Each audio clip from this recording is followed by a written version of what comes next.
Here we go. The September 9th, 2025 work session of the Anne Arundel County Council is called to order. Do any of my colleagues have any questions before we begin? No one? Okay. Our first bill up is Bill 6525, homeowners property tax credit, and this is administration bill. Mr. Hunt. Thank you, Madam Chair. Ethan Hunt for the administration. With me, I have Brian Schenk, our tax billing manager, and Lori Blair Klossmeyer, our deputy county attorney. So this bill has been discussed at a couple of prior meetings. It amends the local supplement to the homeowners property tax credit program, increasing the threshold on the assessment of the home value from $350,000 to $400,000, and it was amended at the last meeting to adjust the income thresholds as well. And I know some of you had mentioned that it would be useful to have a discussion about this bill and this program further. And so I have Brian as the expert here. There was a spreadsheet that was put together that offers some different examples that should be in your folders. So we're happy to answer any questions. I'm not sure if Brian has anything he wants to add or talk about. Brian Schenk, Financial Services Manager for Office of Finance. I did go through that spreadsheet originally with Mr. Trumbauer to make sure we had all the numbers right. I did see at the last second that we didn't do a quick delta on like before and after taxes. So I did add that to a spreadsheet that I printed for myself. So if you do have some other questions, I can certainly look into that and provide some quick answers that way. Ms. Robbie. Thank you. This may be a request. I actually think that I have a request that you can't answer right here on the spot, but this is maybe a request for another scenario.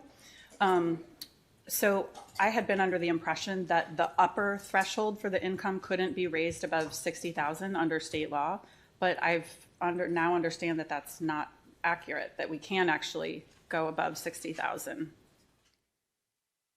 I may have to look into that a bit. My understanding had been that under state law, you could only qualify if you had the $60,000 gross income or the $200,000 total assets. I wasn't aware the county supplement could do that, so I'd have to look at there's a separate section of state code that enables the local legislation. So I'd have to double check state code on that. Okay.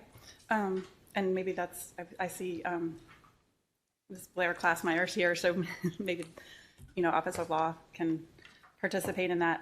One of the reasons that I raise that is that I was kind of looking at the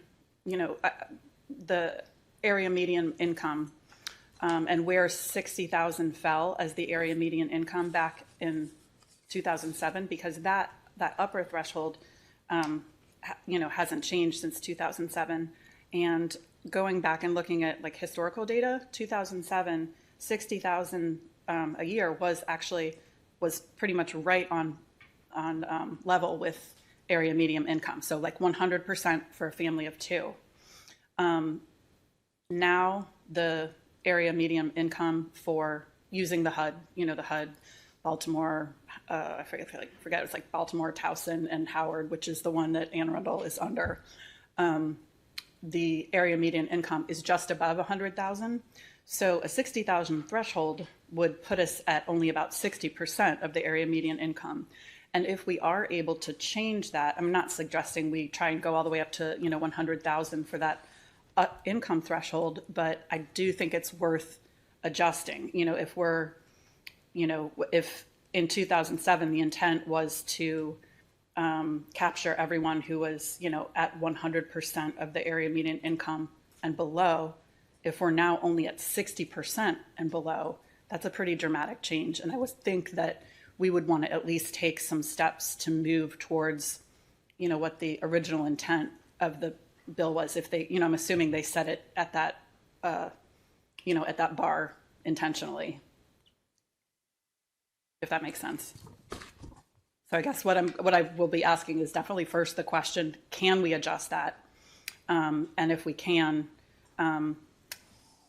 I'm kind of just, looking for like a ballpark of what we would bump it up to.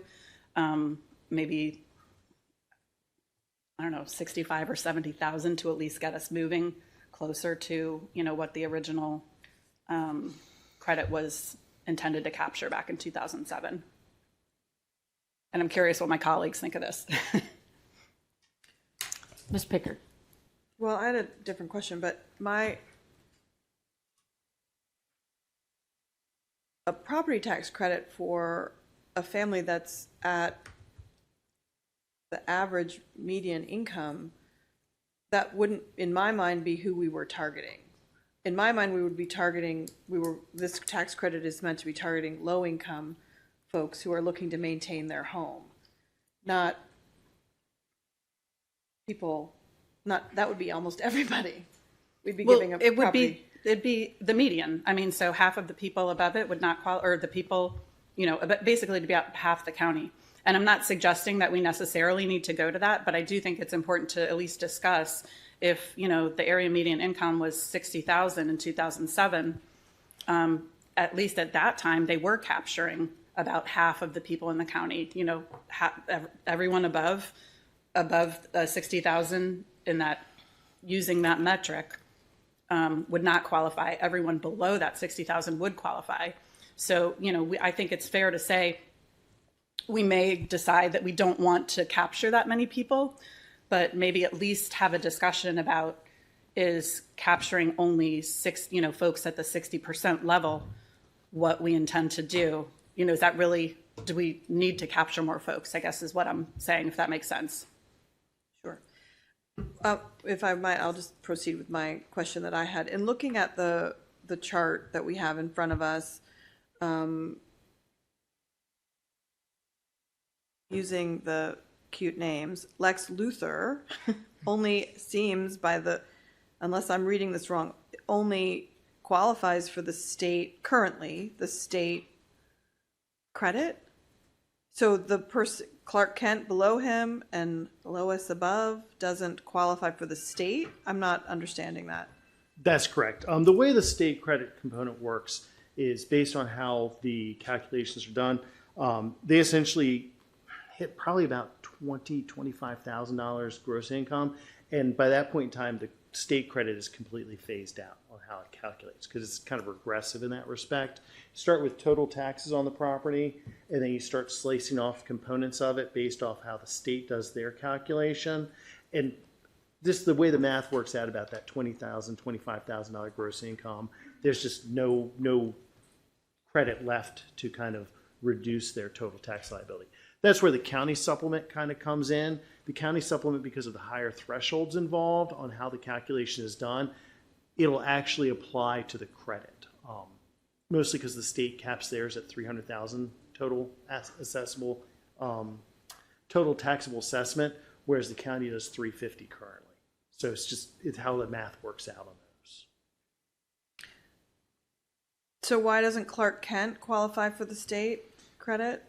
So with total taxes as it's calculated on the property, it's capped by the state at $300,000 for assessable amounts.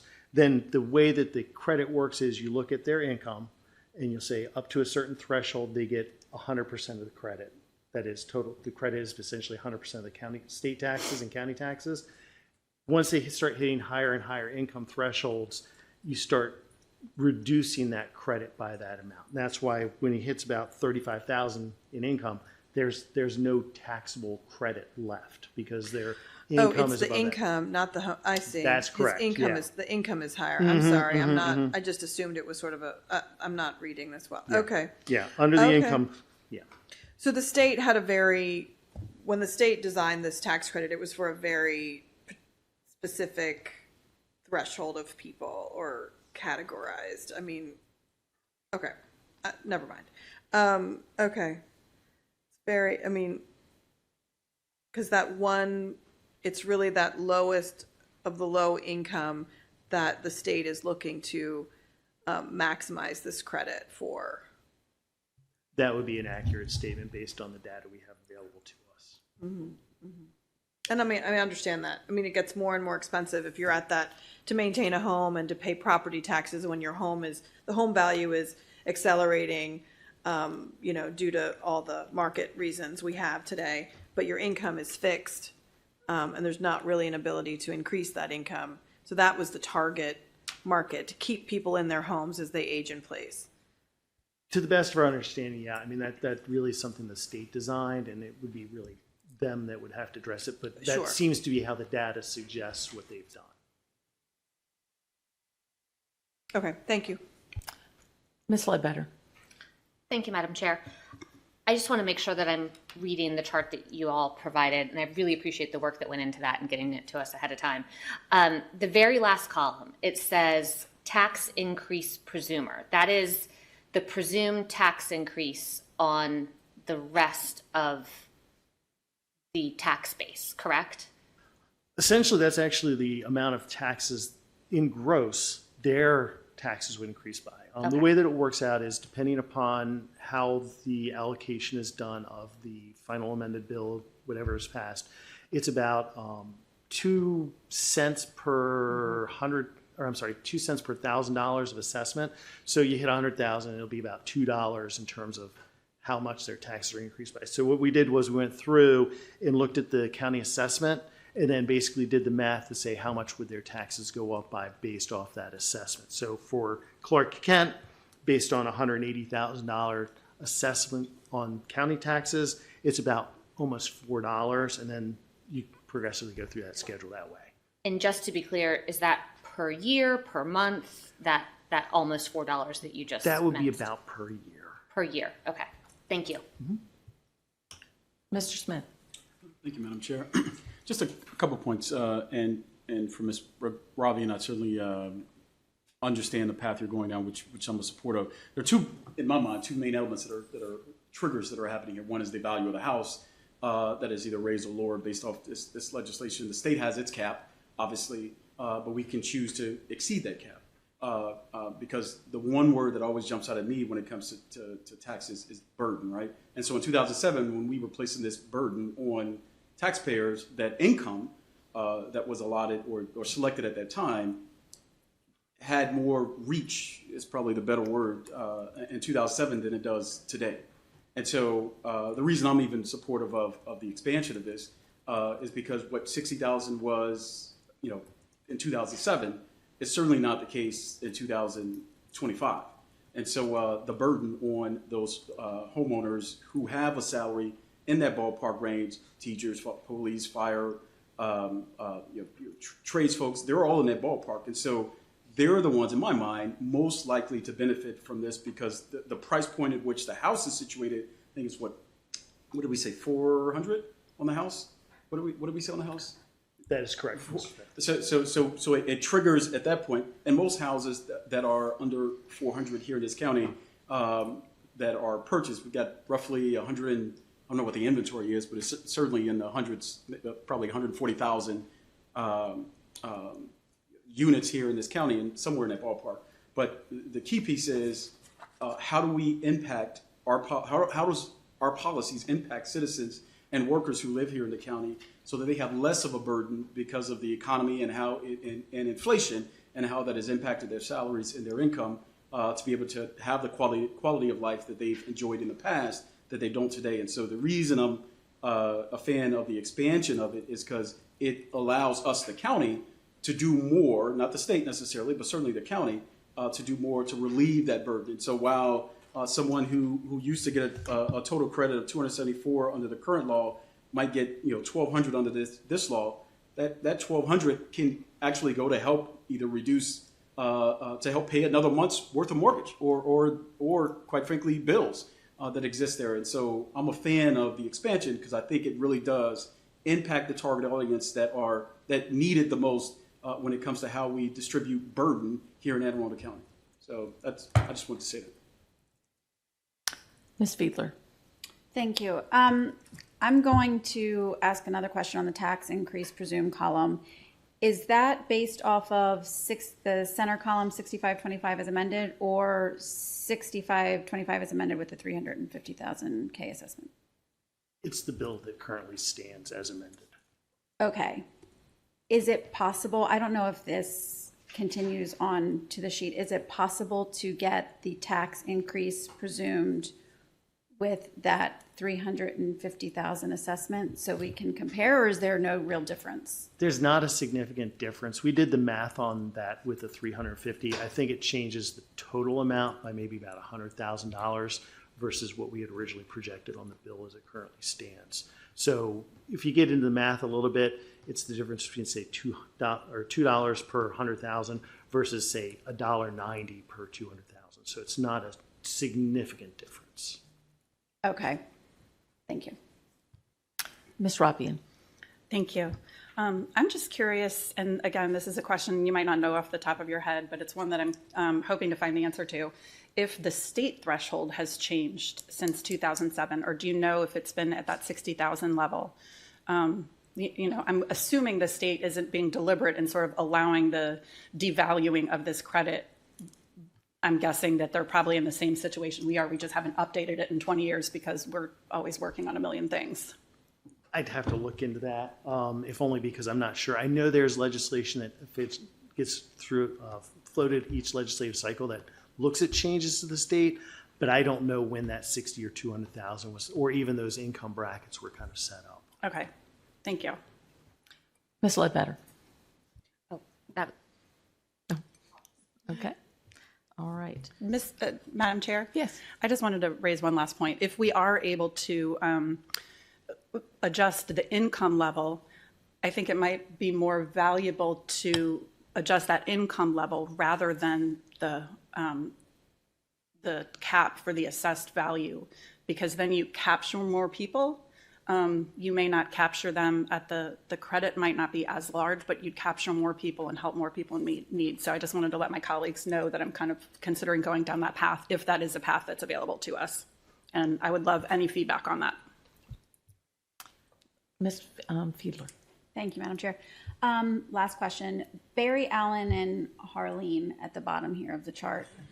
I believe that they are an example of two county assessed values, 350 and 450, and incomes that are well outside of the window of the income threshold. That is a $7 and $9 tax increase presumed. Are there, I'm sure there are other examples of income and county assessed value where the presumed increase is either greater or smaller. Can we get a snapshot of the potential greatest? Like, could someone's tax increase go up by $35? I can double check that. I do have the assessment file that we received as of July 1st. Okay. And I can go through and do a sort of the residential properties, like owner occupied residential properties, and identify which ones have the highest assessment and which ones have the lowest assessment. I could definitely pull that information. Yes. Now, for the record, I understand that if someone is residing in a house that is at the very top of the assessed value for the county, the income is probably also in a similar top tier fashion. I'm just interested in knowing the ceiling and the floor of what we're talking here. I think I grasp what you're asking. Yeah, I think it should be pretty straightforward to grab. Okay, thank you. Ms. Pickard. I was under the impression that the state law, in order for this county supplement to be applied, the county resident had to qualify under the state law. Am I getting that backwards? Like, first you had to so meaning we couldn't increase the income threshold. That has been the impression I've been operating under. I may have Okay. to double check my understanding, if only maybe I've missed a technicality that I'm not quite Sure. sure. I know that in lots of cases there are individuals who apply for it who do not receive the state's component simply because of how the math works out with their income versus the assessment.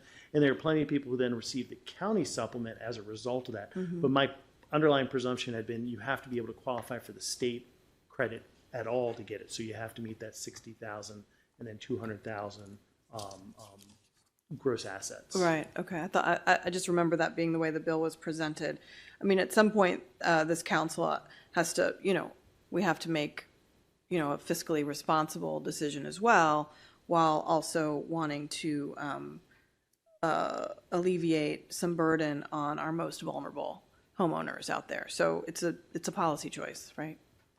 Thank you. All right. Any other comments on this one? All right, thank you very much. Appreciate it. All right, next up, we have Bill number 7025, reasonable accommodation. Ms. Fiedler, this is your bill. Thank you, Madam Chair. The bill is very straightforward. It's adding to the discrimination in public accommodation section of our code language from state code regarding reasonable accommodations. We don't have a whole lot of language in county code regarding ADA language, and that is because most of that is held with federal law, but the state does recognize this section of the ADA code, and I thought it worthy of being referenced in county code as well. Happy to answer any questions. So I have a question. This may be for Office of Law. So even if we don't have this in our code, we are still bound by this, correct? Because it is part of ADA and the state. That's correct. And federal. Okay. So, but this just clarifies if that question were to come up, but it's still, we are still bound by the same things. I just wanted to make sure that we weren't breaking the law up to now, that we're still being held to that. Okay. All right. If I can just add, I know I went back and forth with the administration about potentially expanding the language of this bill, but because it is already in federal code, didn't feel that that was necessary. With that said, I think it may be worth having a discussion on adding some reference point to the Department of Aging and also Equity and Human Rights web pages so that there's some information for constituents and residents that if they are having a problem or would like to bring something to government's attention, they have a place to go that directs them to their next point of contact. Certainly. Any other questions or comments on this bill? Okay. Next is Bill number 6725, floodplain management, erosion and sediment control and stormwater management, clearing and pruning. All right. Mr. Hunt. Thank you, Madam Chair. Ethan Hunt for the administration. With me, I have Eric Michelson, our Senior Environmental Policy Officer, Raghu Badami, the Assistant Director of INP, Nathan Markline, our Code Enforcement Administrator, and Kelly Kenny, our Supervising County Attorney. And I'm going to just briefly kick it over to Kelly to start off with an explanation of how we got to this point. Thank you. Good morning. Kelly Kenny, Supervising County Attorney. I'll talk a little bit about the background which led us to this bill. And if you've read the legislative summary, you see that this is really a clarification of the existing law based on some challenges that we've gotten in different enforcement cases over the years. And to be clear, this clarifies the county's existing interpretation of the law. It doesn't create any new categories of enforcement or any new violations. It just clearly clarifies some positions that we've always taken in interpretations of the law that have been challenged by different people over time. And we've also had one negative interpretation by a judge, so we figured that it may be time to clarify the law a little bit more, just to state it more clearly. The cases that brought this to fruition were really those that revolve around cutting and trimming of woody vegetation and trees in the critical area, particularly the buffer modification area, steep slopes, and sometimes forest conservation areas. The county has always taken enforcement for that type of trimming, especially if it exceeds 5,000 square feet in area. In the buffer, it doesn't have to exceed 5,000 square feet, but in the critical area, any trimming of those types of things that exceed an area of 5,000 square feet, we've always taken enforcement on those. We have had challenges over the years by different alleged violators and different judges, because the county code, in order to get to that point, it is quite a matrix, and I won't bore you with the kind of going back and forth between Article 16 and 17 that leads us to that interpretation. But this bill really helps kind of stop that matrix that you have to go through to get to the end result, that those things are violations. And that's really what the end goal of this bill is. currently under the county code, clearing is defined in Article 16. That's where the violations arise from. It brings you to the definitions in Article 17, which then brings you through a matrix of about 4 or 5 other terms that you kind of have to follow back and forth to determine why it's a violation. So that does lead to some confusion, even by the courts at times. So this is really trying to resolve that. Again, clarifying what we've always done with regard to enforcement. And what this bill really does in that regard is it unweds the definition of clearing from Article 17. So it's just defined in Article 16. It's defined in basically the same way. The only difference that's made is that in Article 17, when you go to that definition, it says that clearing is a form of development, and that kind of requires you to go to the definition of development, which then requires you to go to the definition of disturbance. So what we've done here is we've just taken out the reference to Article 17 and the reference to development, so we don't have to go down that convoluted road to end up at the same point, and we've just defined it separately in Article 16, but the activity is the same. The other thing that this bill does that also clears up an ambiguity is that it creates a separate term, pruning, which is the removal of certain portions of trees or other woody vegetation, shrubs, and things of that nature that the county has always interpreted to be part of clearing, because clearing includes cutting. But again, that was also another bone of contention and area of dispute. So we've created that separate term just to kind of unhinge pruning from clearing and just create that as a separate category. So that's just a little bit of the background of the different ambiguities and kind of matrix that we've had to follow in the code. And this is just trying to really clarify that so the county's position can be laid out a lot more clearly when we take these enforcement actions. Ms. Robbie. Thank you. I think I have a constituent who's reached out to me who is either involved or been adjacent to some of the enforcement cases that you've referenced.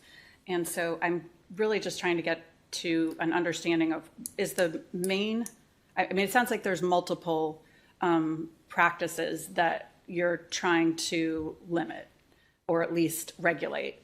Is one of them tree topping? Do you want to answer that? Sure.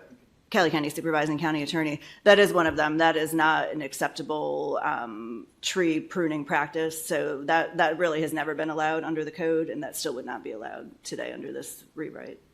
Okay. And this would hopefully make that particular, I mean, is this rewrite help clarify that tree topping is one of the sort of regulated, or I guess, well, in that case, forbidden practices? Correct. That was one of the ambiguities in some particular cases, that clearing did not include tree topping. So the definition of pruning, it would fall into that category. And then that refers you to the American National Standards Institute A300, which defines pruning and then also specifically says that tree topping is not allowed. And we do have our forester here if we need any more specifics on that, because obviously I'm not a tree expert, but it's a prohibited practice. Yeah, thank you. One of the pieces of feedback that I received, again, from the same constituent, I was really trying to get to the bottom of like, what was this all about? And I was realizing that this was probably targeting tree topping and maybe other practices as well. But the same constituent acknowledged that the ANSI, the ANSI standards, are not publicly available.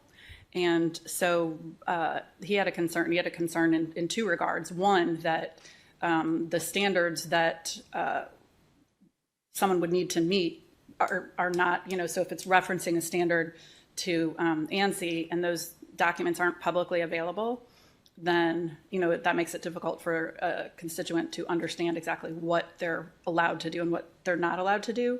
And then, if you haven't guessed, this person is an attorney, also referenced the concept that, because I think the language in the bill says something about the current version of ANSI, that actually creates a problem where the council could be delegating sort of our legislative authority to a third party, where we don't have any control over what is actually in the ANSI code, if that makes sense. And so I'm wondering if that's a concern that, I mean, I feel like that's something we do relatively frequently. We refer to, I mean, state law, for example, we refer to, to what the most current version of something in state law is. And I feel like we've done that before, but I did think that that was an interesting point that, if ANSI changed to something that no longer reflected what we wanted here, would it be better to just put the language directly in the bill? One, so it's easily accessible to folks that are intending to follow this, and two, so we don't have the problem of, sort of unintentionally delegating our authority to, ANSI. Sure, Kelly Kenny, Supervising County Attorney. I can address all those different points. So there are some links where the ANSI standards are available, and I think Mr. Michelson can probably provide those. I think he's provided those to some other people as well. So they can be found online. And then this bill actually went for I don't know what the term is, but a pre-consideration to the Critical Area Commission. So they've seen this bill already. And that was one of the important pieces of take-back that we got from them, is that they wanted the definition of pruning to refer specifically to ANSI instead of spelling out the definition. I wasn't there at the meeting, so I don't know if they discussed any of the rationale, but that was actually a specific request from the Critical Area Commission that it refer to ANSI rather than a specific definition. I think in part that was probably in case the standards did change and the industry standards change in the ANSI guide over time, that would still keep up with that. And with regard to your question about the most recent version of ANSI, yes, I do think we do that quite often. We do that with regard to state law. We refer to state law. We refer to state guidelines, like stormwater management guideline comes to mind. Like we refer to things like that do change by other entities, and we've incorporated those. I think it's probably better in this situation to refer to that because it's quite detailed with regard to the types of trimming practices that are acceptable and not acceptable. It would be a lot to codify if we were to do that. We didn't codify all that because it kind of has a lot of specifics, even has drawings in it and things like that.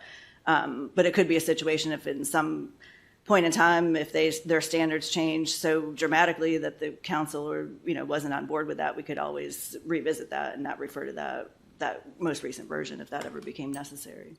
Okay. Is there a mechanism to make sure that, like you mentioned, that you are aware of links for ANSI that are publicly available, to make sure that is someplace that someone could easily find it? Because apparently if that exists, this particular constituent didn't find it and they ended up paying out of pocket to find out exactly what ANSI required here. And not a small sum. Raghu Badami with Inspections and Permits. So we looked into that specific question. I mean, a simple Google search, a couple of links did pop up. We would not put that on the county website since it's an external document, but one of the things that the department could do is to make it available. We do have a hard copy. If a homeowner or somebody wants to walk up, we'll be happy to sit down with that constituent and explain that with them. But one of the pieces is some of the pruning standards are really nuanced, and I don't think you do need a qualified tree care expert to be involved when it does get into that level because some of these things may seem the same, but I think you do need that professional be involved to be able to advise what type of activities allowed or not allowed. Thank you. Okay. Eric Michelson, Senior Environmental Policy Officer. One piece of this bill is, as Kelly has laid out, the bifurcation of clearing and pruning in the code. But I think another important piece is the creation of what we call a habitat enhancement plan, which is actually allows communities or landowners who are in the buffer or these other environmentally sensitive areas to have vegetative management up to an acre, where the current standard is only up to 5,000 square feet, with the creation of one of these habitat enhancement plans. And the idea there is that would be drafted in concert with the forestry staff at inspections and permits and an HOA representative or a homeowner.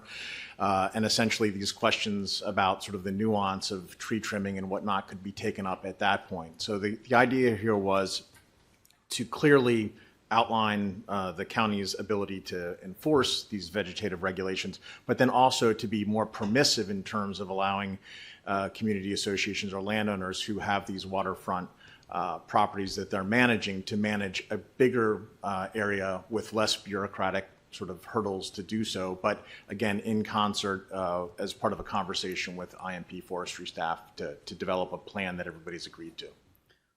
Would it possibly be helpful to include in the legislation a reference to, an intent to have a conversation with IMP forestry staff? So that's clear that that's something, that's intended to, that's just intended to, I'm all about protecting trees and protecting, the critical area. But I just want to make sure that there's clarity and people sort of understand what the process is, because if they're, looking at what the legislation is and trying to interpret, okay, what am I allowed to do here? And they're going, have to go to different places, different outside sources that are very complicated. And then, so it might be, I just think it might be helpful to immediately say up front, like, we expect there to be a conversation with IMP's forestry experts. Eric Michelson, Senior Environmental Policy Officer. I don't have an issue with that if Kelly sees that as being appropriate. We also, IMP has already put together several administrative documents that accompany this legislation that outline sort of that level of detail that we could share as well. But, there's sort of a balance between what is codified versus what is handled administratively in order to make this process as smooth as possible. But like I say, I don't think that sort of thing would be an issue. Raghu Badami, so the department would also be publishing a policy guidance notice to speak to some of the issues that you raised, but also we would be adding frequently asked questions to answer some of the questions that we get on a day-to-day basis. So that, some of that would be spoken to as a part of the questions. Something that Eric mentioned, as currently any area of disturbance, including invasive removal, does need a grading permit, which can be quite an expensive process. So this bill allows a streamlined permitting process by using the habitat enhancement plan. So somebody wouldn't have to hire an engineer to spend dollars to put together a grading permit. This allows a habitat enhancement plan to be able to the department to approve those activities via streamlined permitting. I just worry that that's a lot to navigate for, policy documents, outside references, and things like that. I mean, I think those things can be very valuable, but to try and navigate them, if you're just trying to understand what am I allowed to do with this tree, or what am I allowed to do with the property, I think that, can be an issue if someone is just, really maybe not aware of the critical area laws, which I think, gratefully a lot of people are, but a lot of people surely are not. So there's a little bit more accessibility. Ms. Fiedler. Thank you, Madam Chair. Years and years ago, we developed with forest conservation easements by putting forest conservation easements spread across individual properties within a development. This bill would not apply to those because they are not outside, or they are not in the critical area. Is that correct, or is there a section of this code that would apply to forest conservation easements outside of the critical area? Kelly County Supervising County Attorney. Yes, this would apply to forest conservation easements whether or not they're in the critical area, because the removal of trees or even understory forest conservation easements is generally prohibited by the easement itself. So nothing would change with regard to that. And so there is a section in the bill that specifically talks about areas that are within a forest conservation easement. That's subsection D on page 4. So any clearing or pruning there would need to have approval. Can I ask a follow-up question? So any pruning, let's say I have a forest conservation easement on my property and I want to raise the canopy because the branches are hitting my home, the siding of my home. To, I don't know, remove 3 or 4 branches, do you need to follow the process in D? I believe so. Regu, is that something that currently we require in a forest conservation easement, even for that type of activity? Okay, We would. that's what I thought. Okay.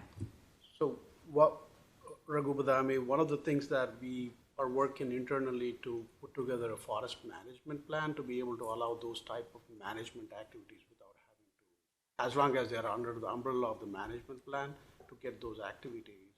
But the guidance has to be put up front to be clear on what is allowed, what is not allowed. So that's something that we are currently working to see how that can be a pathway for somebody trying to do those type of activities. Okay, so in that example, just to be sure I understand, if in that example, someone has a forest conservation easement on their property, they're looking to raise the canopy because the branches are extending onto their actual structure, they would have to get a forest conservation easement, an approved grading permit, and a standard grading plan, vegetation management plan, or habitat enhancement plan? They wouldn't need a grading permit for that. That's part of the reason why we're trying to create these new avenues of approval. So it would be either a vegetative management plan or a, what did you call it, a forest habitat enhancement plan. So they would or they would not need a grading permit in that example? They would not need a grading permit. They would be able to do that with one of those plans. That would be a very simple process.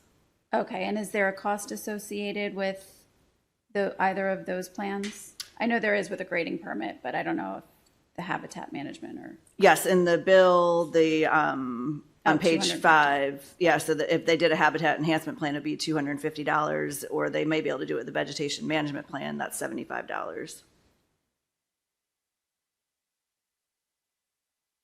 Full disclosure, and I've discussed this before, I live on a property that half of my property is a forest conservation easement. We've had the forester out every time we have needed to remove a tree from our property because it is dead. But I have other members of my community, and I've had constituents in the past who have reached out who have these forest conservation easements in their backyard, and sometimes you do need to do some trimming to protect your property. So it's just interesting. Thank you. So Eric Michelson, Senior Environmental Policy Officer. I just want to be clear. So the existing code as it is written requires a VMP for the kind of activity that you're talking about in a forest conservation area.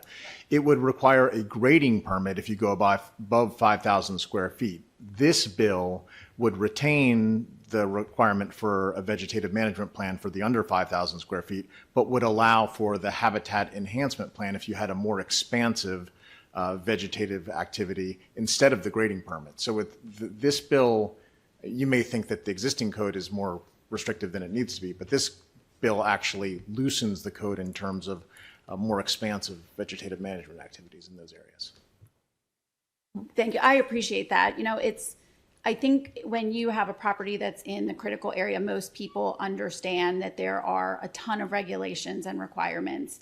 I think for the older properties that have these partial forest conservation easements in their backyard, I mean, we've passed legislation in my district for people to abandon them because it almost becomes no longer part of the forest conservation when you're removing dead trees because you're in a residential community, and the forest is not really what it was intended to be. And I think that's why we got away from doing forest conservation that way.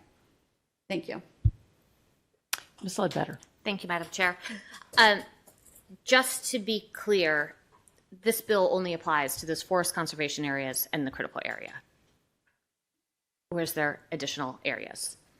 Kelly County Supervising County Attorney. No, it applies to forest conservation easement areas in or out of the critical area, anywhere in the county. So it's those and critical area. Right. It would also cover critical area. Okay. Right. There's no other. I didn't miss another component another area that it might apply to. Well, the buffer, but that would not be a forest conservation easement area. We were just talking about forest conservation easements during the last discussion. Okay. But the bill in as a whole covers more than just forest conservation easements. Right. I think you might have misunderstood my question, but I understand your answer. so we're good. Ms. Kenny, you gave a really great very technical explanation kind of what this bill does, and I really appreciate that. For the average homeowner who might be listening at home or learning about this bill from their neighbors, is there a way that someone at the table could explain in a kind of common speak language, what problem does this bill solve for the residents of Anne Arundel County? What problem are we specifically looking to address with this? If there's a way to kind of answer that with less technical and more everyday language. Eric Michelson, Senior Environmental Policy Officer. I think the first problem that it's solving is the one that Kelly had brought up with regards to litigation. The county had been proceeding as though these vegetative activities, particularly within the critical area buffer and the steep slopes around the critical area, that activities that were undertaken there were able to be regulated under the grading part of the code. With the legal decision that essentially said this activity is not grading, I think this preserves the county's ability to protect those vegetative communities in the critical area buffer, which the critical area commission, obviously holds very dear. But it also, I think, from our perspective, gives communities a tool to be able to manage those areas comprehensively. One thing that hasn't come up yet, I haven't mentioned, is that about 2 years ago, we created a work group that involved communities. It involved Sherwood Forest, it involved representatives from Gibson Island, it involved representatives from the Arundel Rivers Federation, as well as Severn River Association and county staff, to basically come up with this bill, to find sort of a middle path forward that would allow for communities to be able, waterfront communities in particular, to be able to manage their waterfront vegetation in a responsible way that had the blessing of inspections and permits, but recognized that in those communities, for instance, there's oftentimes a high priority about being able to preserve water views and those kinds of things. So we really wanted to strike a balance where there could be some level of vegetative management, but be able to keep those trees in particular healthy, be able to provide the environmental benefits of that buffer. And so I don't really think this changes sort of the way the county's operated dramatically, other than to put more tools into the toolbox for waterfront communities in particular in terms of how they handle this, and to have them work hand in glove with inspections and permits to put in place sort of a blanket management plan that everybody is comfortable with, and that isn't going to require sort of piecemeal vegetative management plans for small parcels. So I think that's really the benefit. Thank you very much. That was very helpful. Ms. Robbian? Thank you. Just for the purpose of sort of ease of understanding, is there a reason that we couldn't just say that? That we would, the vegetative management plan or the habitat, so what was it, habitat? Enhancement plan. Thank you, habitat enhancement plan, before, taking any measures over 5,000 square feet, right? You need to create one of these things. Could we just say that? And I feel like that would just be much more straightforward and simple than kind of all the different paths. So I think, to Raghu's point, I think and we do have frequently asked questions about sort of critical area property management on the website right now. It probably needs to be updated. Certainly would need to be updated if this were to pass. And I think that's probably the appropriate place for it. I'm not sure that level of plain speak can be included in the code. That's a question, I guess, for Kelly. I agree that would be more easier for the layperson to understand. But I think, from the county's perspective, trying to make those web-based resources clearer for property owners is something that we can certainly commit to. So with the legislative summary request, there was a grading chart and a clearing chart that was put together that kind of lays out, and it had, I think, 2 columns and 6 or 7 rows. So that kind of speaks to some of the different activities that happens in various areas, buffer, steep slopes, outside the county, within the forest con. So there are multiple activities. And one of the things that this bill attempts to do is to untie clearing and grading from pruning type activities, which there was some confusion to somebody trying to do those activities. And some of them the pruning activities don't necessarily have to be associated with grading or clearing or even development. They're just pruning, vegetative management. And this bill is kind of trying to clarify some of that language. Thank you. And I may have just a little bit more to add. I don't know if it's helpful or not.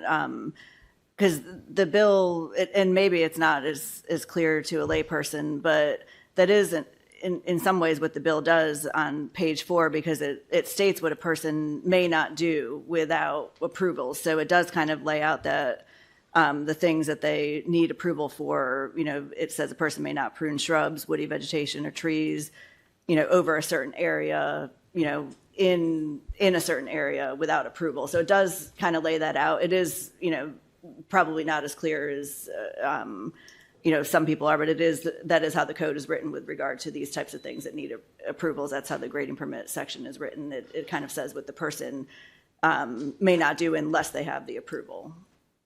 But I think the chart would help also as a good guide, lays it out a little bit more.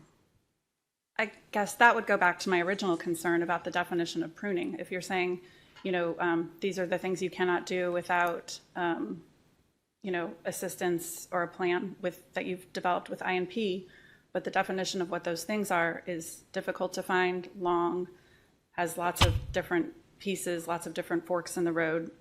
I'm not sure that that's still, I want to make sure that this is clear so people can follow the law. That's Understood. really kind of what I'm concerned about here, is that I mean, I am 100% on board with the intent. I just want to make sure that people can follow the law. And I guess I do have a little concern. I don't know if you were alluding to this, Councilmember Fiedler, but, to be able to do something that most people would consider relatively simple, like remove a few branches that might be hanging close to your home, that you would need to get a plan that could cost $75 or $250 to remove some branches. That's, I think that would be a little concerning to a lot of folks. And I don't know if that's what you were alluding to, but.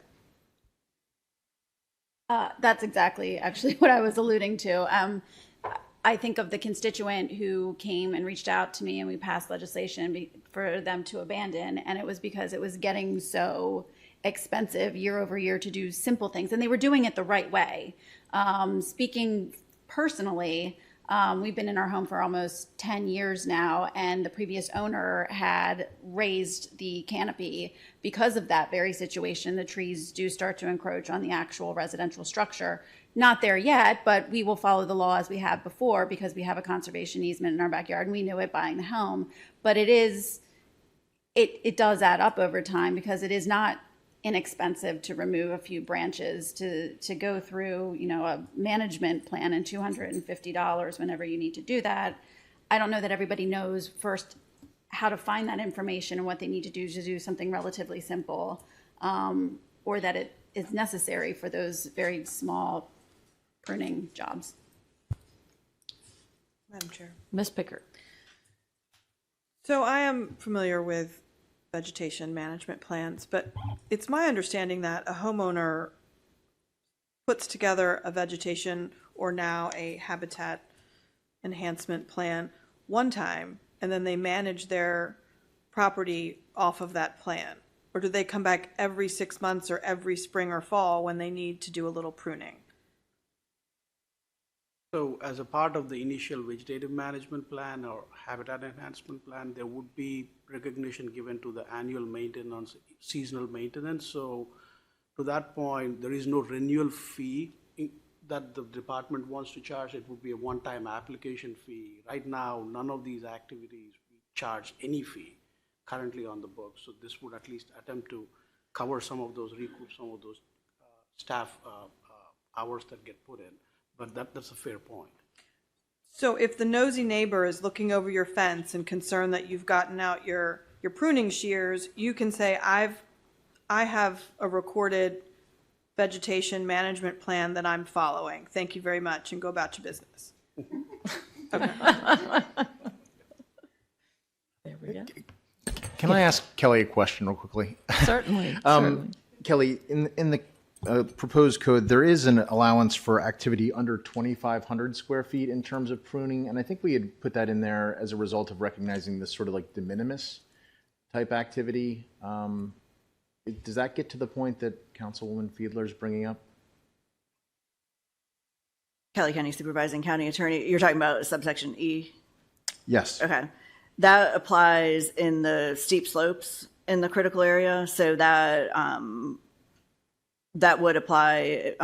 So you would not need approval if it was less than 2,500 square feet in the steep slopes.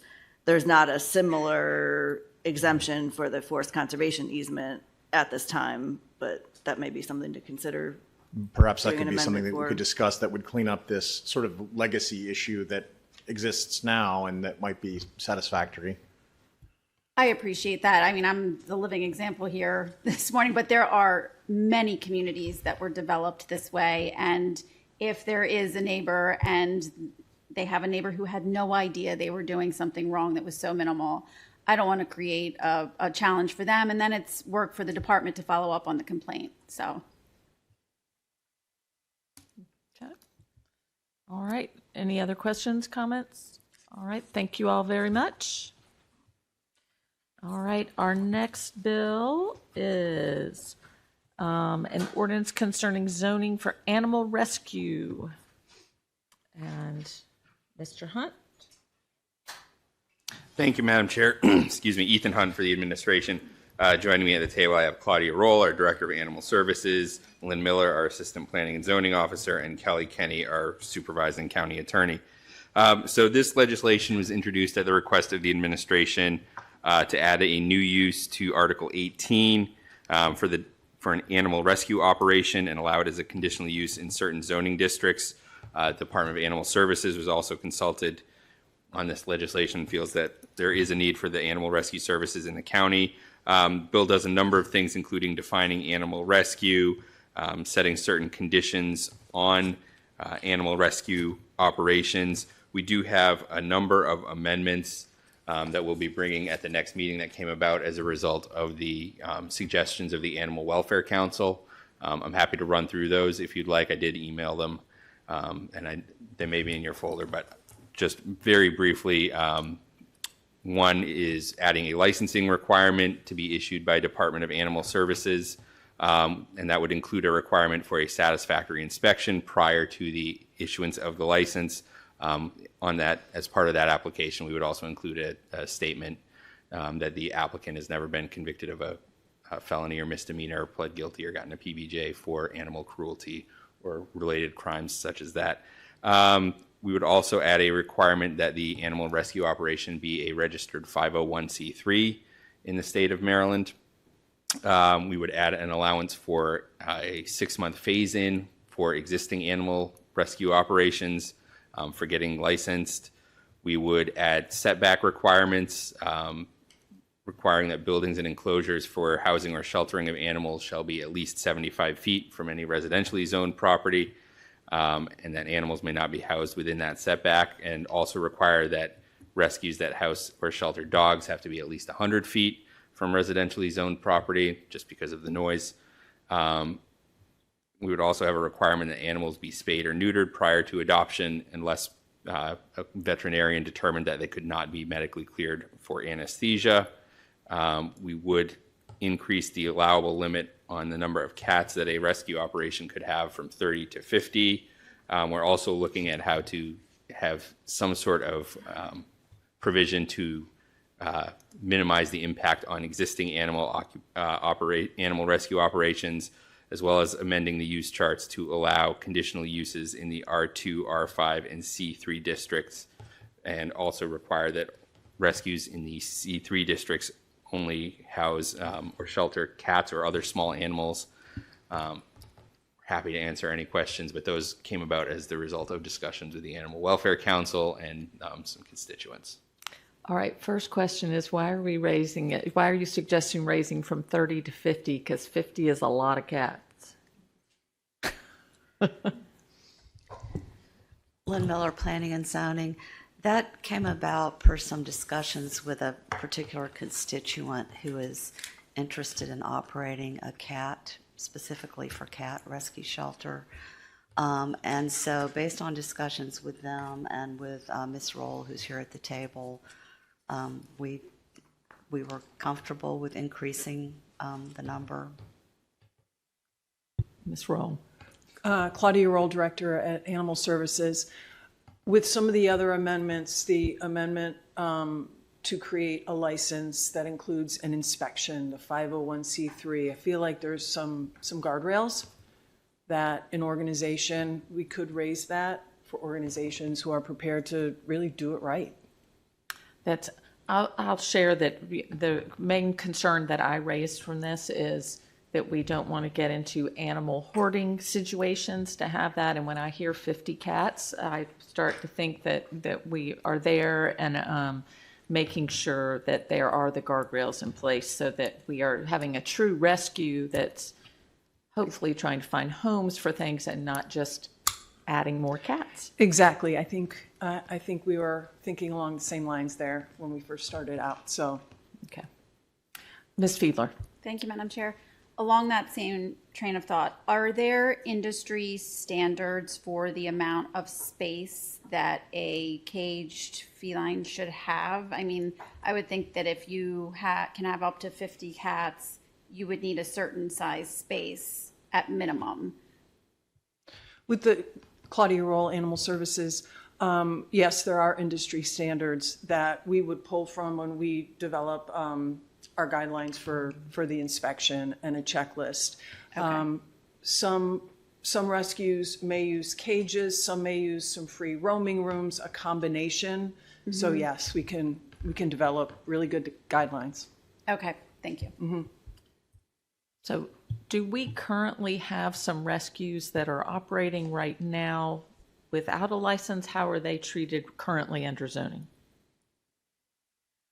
Well, we do have rescues operating out there. To my knowledge, they don't have a county license because it hasn't been required until now.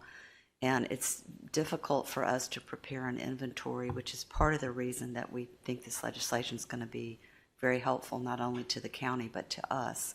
Because since it hasn't been a defined use in the code, we can't, for instance, we can't do a search of zoning certificates of use for animal rescues and find anything.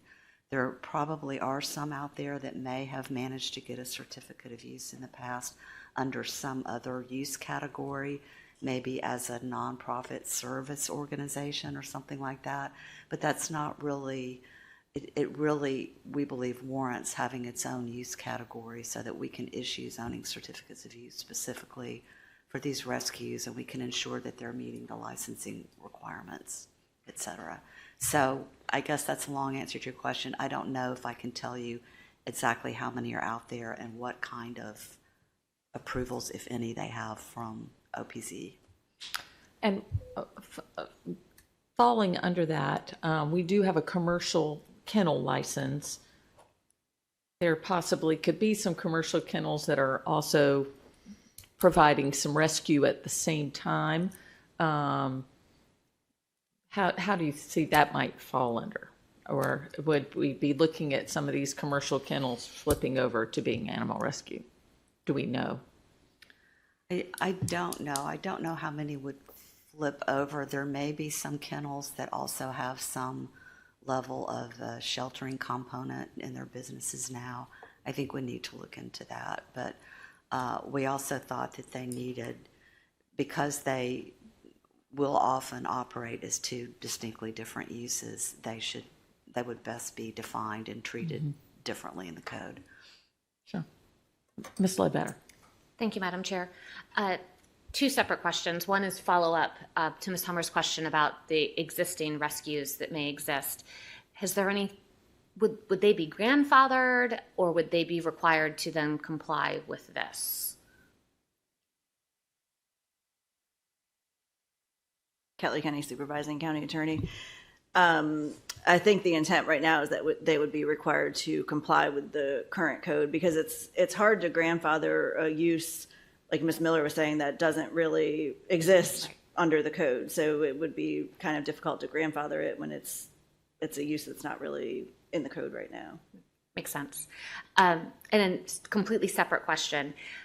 Has there been any thought given to parking requirements? Ideally, obviously, we're in a rescue situation, or the hope is that folks are going to come to the rescue in order to adopt these animals. They're probably going to need somewhere to park. Has any thought been given to that component?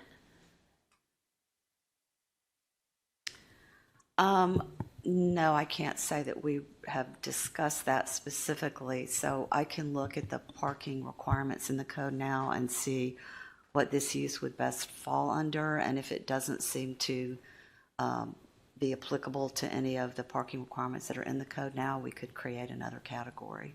I expect there's going to be a category in there that will be suitable for this, but we will look into that. Yeah, I just think it's important that we think about where these, new pet owners are going to go, so they're not gumming up, the flow, so to speak, on our streets or communities. So, thank you.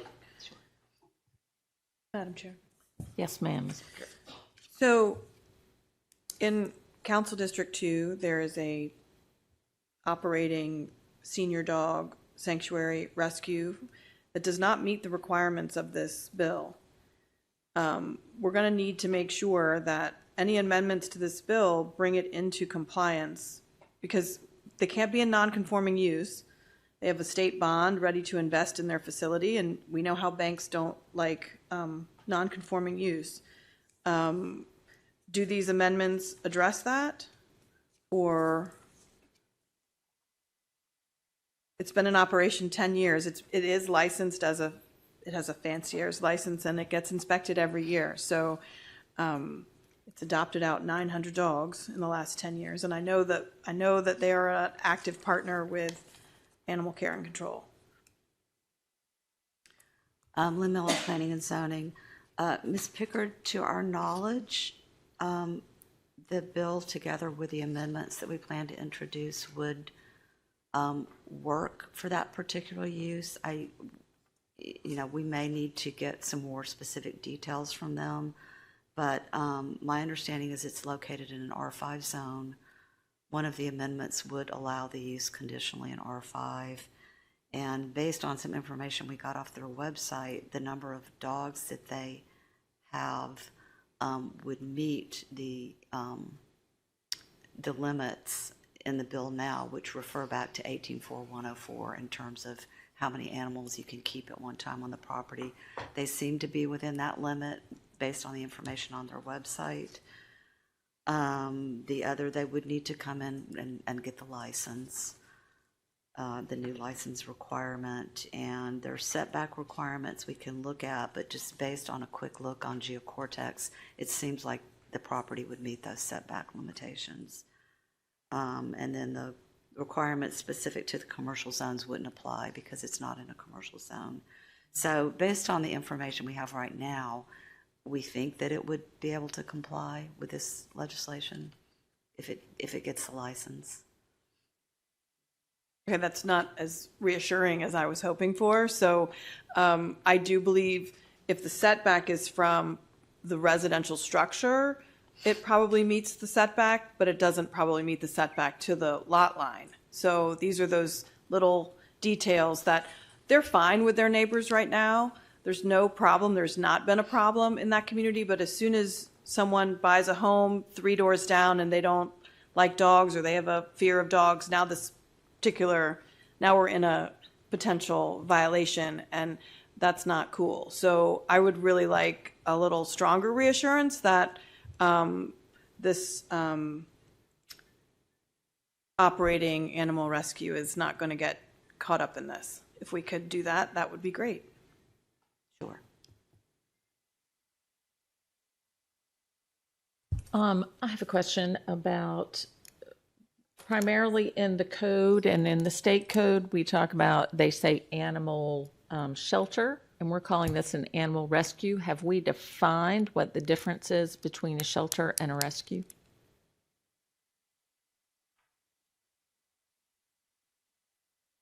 Kelly County Supervising County Attorney, this bill defines animal rescue. I'd have to look at the state law. You said there's a state law definition. I'd have to look at that and see what the difference is. It's just mainly in state code, they just say animal shelter, right?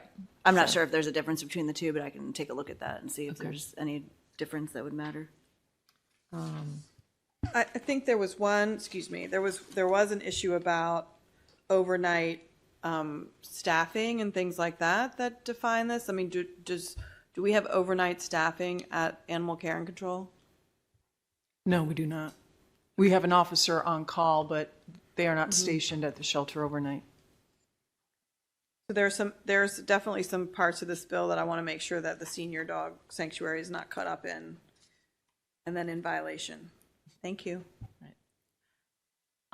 Also, as we did the analysis on this, as a possible amendment that we need to add is to make sure that we're talking about domesticated animals so that it doesn't fall into anything exotic or wild. We don't want somebody doing an animal rescue for a bunch of raccoons or something like that.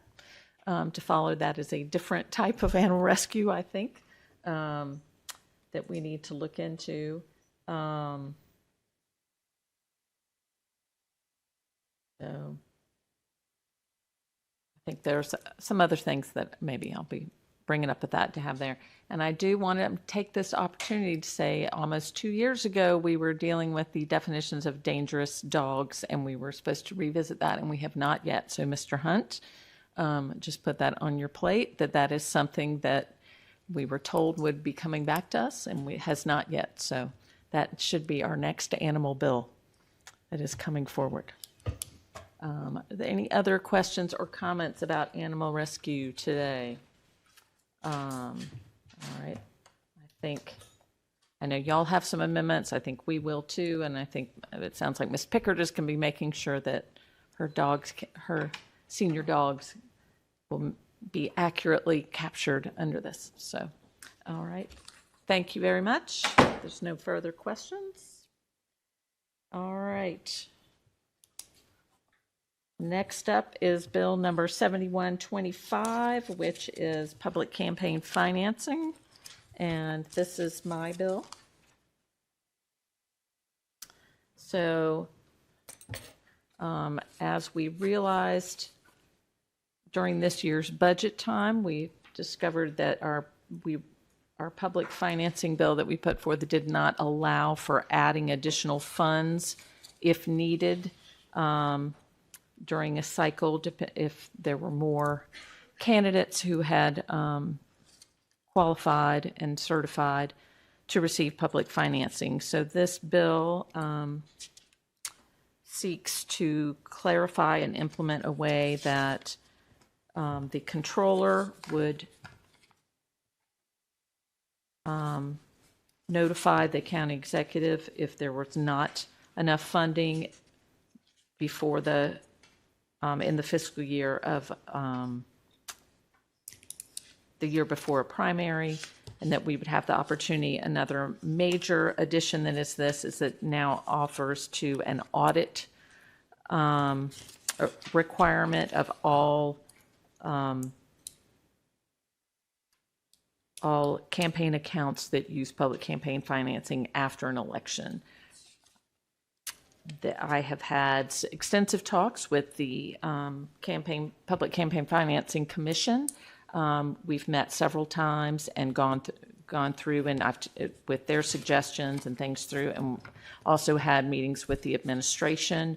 The administration has brought forth some changes they would like some amendments to have, and that we're in agreement on, that we'll be moving forward, which includes clarifying language that would say reasonably expected to be required under the next election cycle based on candidates who have indicated to the Maryland State Board of Elections that they will seek public campaign financing. That will be a determination, not just candidates who've expressed interest, because when it comes to the final amount, the comptroller needs to have definitive idea of who may be accessing these funds.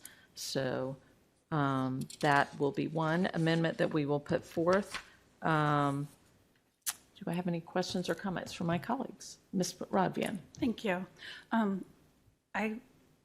It's my understanding that the state Board of Elections also requires an audit of all of the things that appear to be in the audit described in this bill.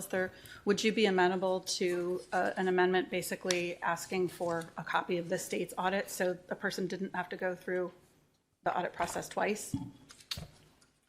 I am not familiar. Let me check on that. Okay. And see. It's kind of, I think there is some value to having our auditors take a look too. And I'd be interested to hear how timely the state is in getting theirs completed. Since they're doing the whole state, it may be something that we can do in a more timely manner. So, but I would certainly look into that. Okay, thank you. Any other comments or questions? So there are some concerns that this bill somehow undermines the general premise of what we passed 2 years ago. It's my understanding that the main tenets of this is to ensure that by the filing deadline, when we actually understand how many candidates are opting in, we have adequate resources. Is that rather than the other way around? Is that your understanding, Mr. Hunt, of this bill? Certainly. So just very quickly, Ethan Hunt for the administration. I have Brian Schenk from Finance and Lori Blair Klossmeyer, Deputy County Attorney from the Office of Law. So we are supportive of this legislation with the amendments that we discussed with Chair Hummer. I think this legislation, it provides a way for the fund to be supplemented when it's determined that it's necessary after the July 1st deadline for the controller to certify the funds prior to the election year, because you have that July 1st deadline and then, another, 16 months until the general election, 11 months until the primary. So it does give a way for the controller to look at what has been, budgeted to the fund and determine if more funding is necessary to fulfill the maximum contributions. We're not the first county in the state to bring a program forward. There are some that are already operating. So how does this, how do these changes to our program match up with what happens in other jurisdictions? Do we know? I haven't looked at that, but I'm happy to check. It makes sense to me if we don't even know how many candidates have even filed to run, let alone that they're taking public finance. It makes it very difficult in May or June to actually fund the program to the appropriate levels. Is that? I think that's a fair statement. I do think that's part of the reason for having the Public Campaign Finance Commission as well, is that they can look at, trends in candidates seeking public financing both around the state and in other jurisdictions, because with public financing, the longer you have a system in place, normally the more candidates you have who become aware of it and become interested. And so the Public Campaign Finance Commission can make those recommendations throughout the 4-year cycle to make sure money is budgeted each year or appropriated each year to build up the funds so that when you get closer to the election, you have adequately funded public campaign finance fund. Yes, Thank you. Part of our challenges that we ran into this year is that the program had not been in place for a full 4 years beforehand. So, and it was difficult to gauge what appropriate amount was. Moving forward, there will be opportunities to provide incremental funding over a full 4 years, that hopefully by year 4 you have it built up to enough for the people that may be interested. And now we have the opportunity to add more if that does come in there. One other point that's added that is a change is beginning in the after the 2026 election cycle, the minimum that must be collected for county executive will be raised from $40,000 to $50,000, and that just puts it in line with what is required for a county council member. For whatever reason, the ratios didn't match up between county council and county executive, and so that will, for the next election cycle, that just makes the two of them commiserate in how much each would be required. Ms. Rabian. Thank you. I appreciate the sponsor putting this bill forward. My only concern, and I don't know that there's a way that we can fix this, I think we may have sort of already crossed this bridge when we were at budget time, is that, we have the process for adding funds to the campaign finance fund generally is decided by two political branches of our government. So our county executive, although the county executive, I think, is depoliticized by the requirement that the county executive put forward the recommendation from the comptroller, but there is nothing to depoliticize the county council's role. And I'm not implicating anything about our current council, but I could imagine that, a different council might take advantage of that opportunity to undermine someone who had been, participating in the system already. So I worry that having that vote once a campaign is really underway, that could really, sort of cut off a candidate at their knees, and, kind of make it impossible for them to continue if, funding was needed, but then it was denied by the council. So that's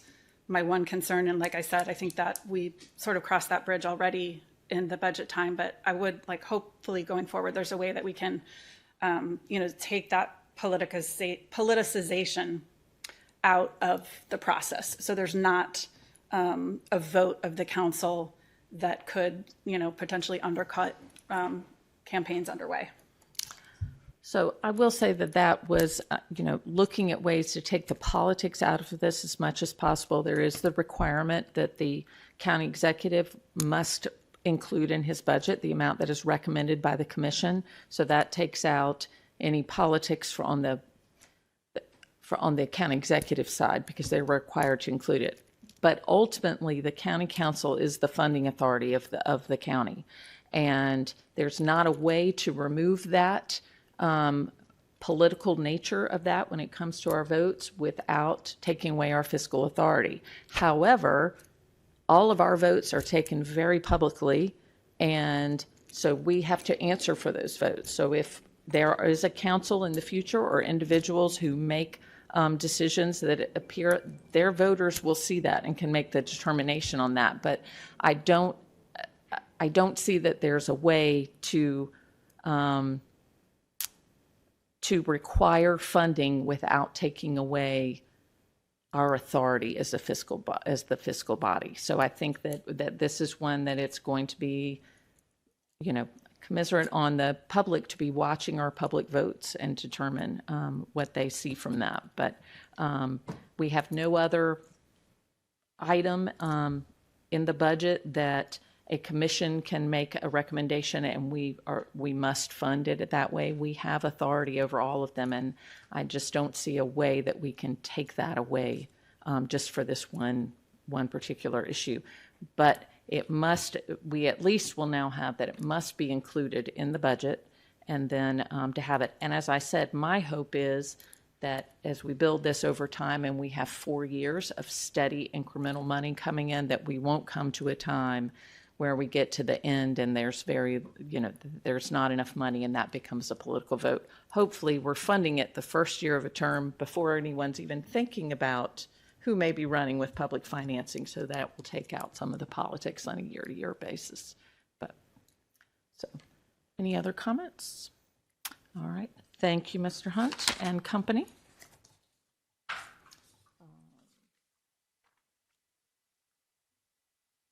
Next up is Bill number 7225, zoning requirements for workforce housing. This is Mr. Volke's bill. He is not here today, not with us this morning. Mr. Hunt, anything from the administration? We're opposed to this bill. Okay. Are there any questions from any of the council? Ms. Pickard? I don't have any questions. I'm certainly here if any council members want to talk to me about this policy that we passed with a 5-2 bipartisan vote back in '24 to increase the opportunity for the market to produce affordable and attainable housing. We know that subsidized housing, particularly in Anne Arundel County, we have been successful over the last 7 years of increasing the availability of our LIHTC properties in various communities. Those typically, whether it's a pilot or the zoning to make sure they exist, have happened down a very partisan 4-3 vote.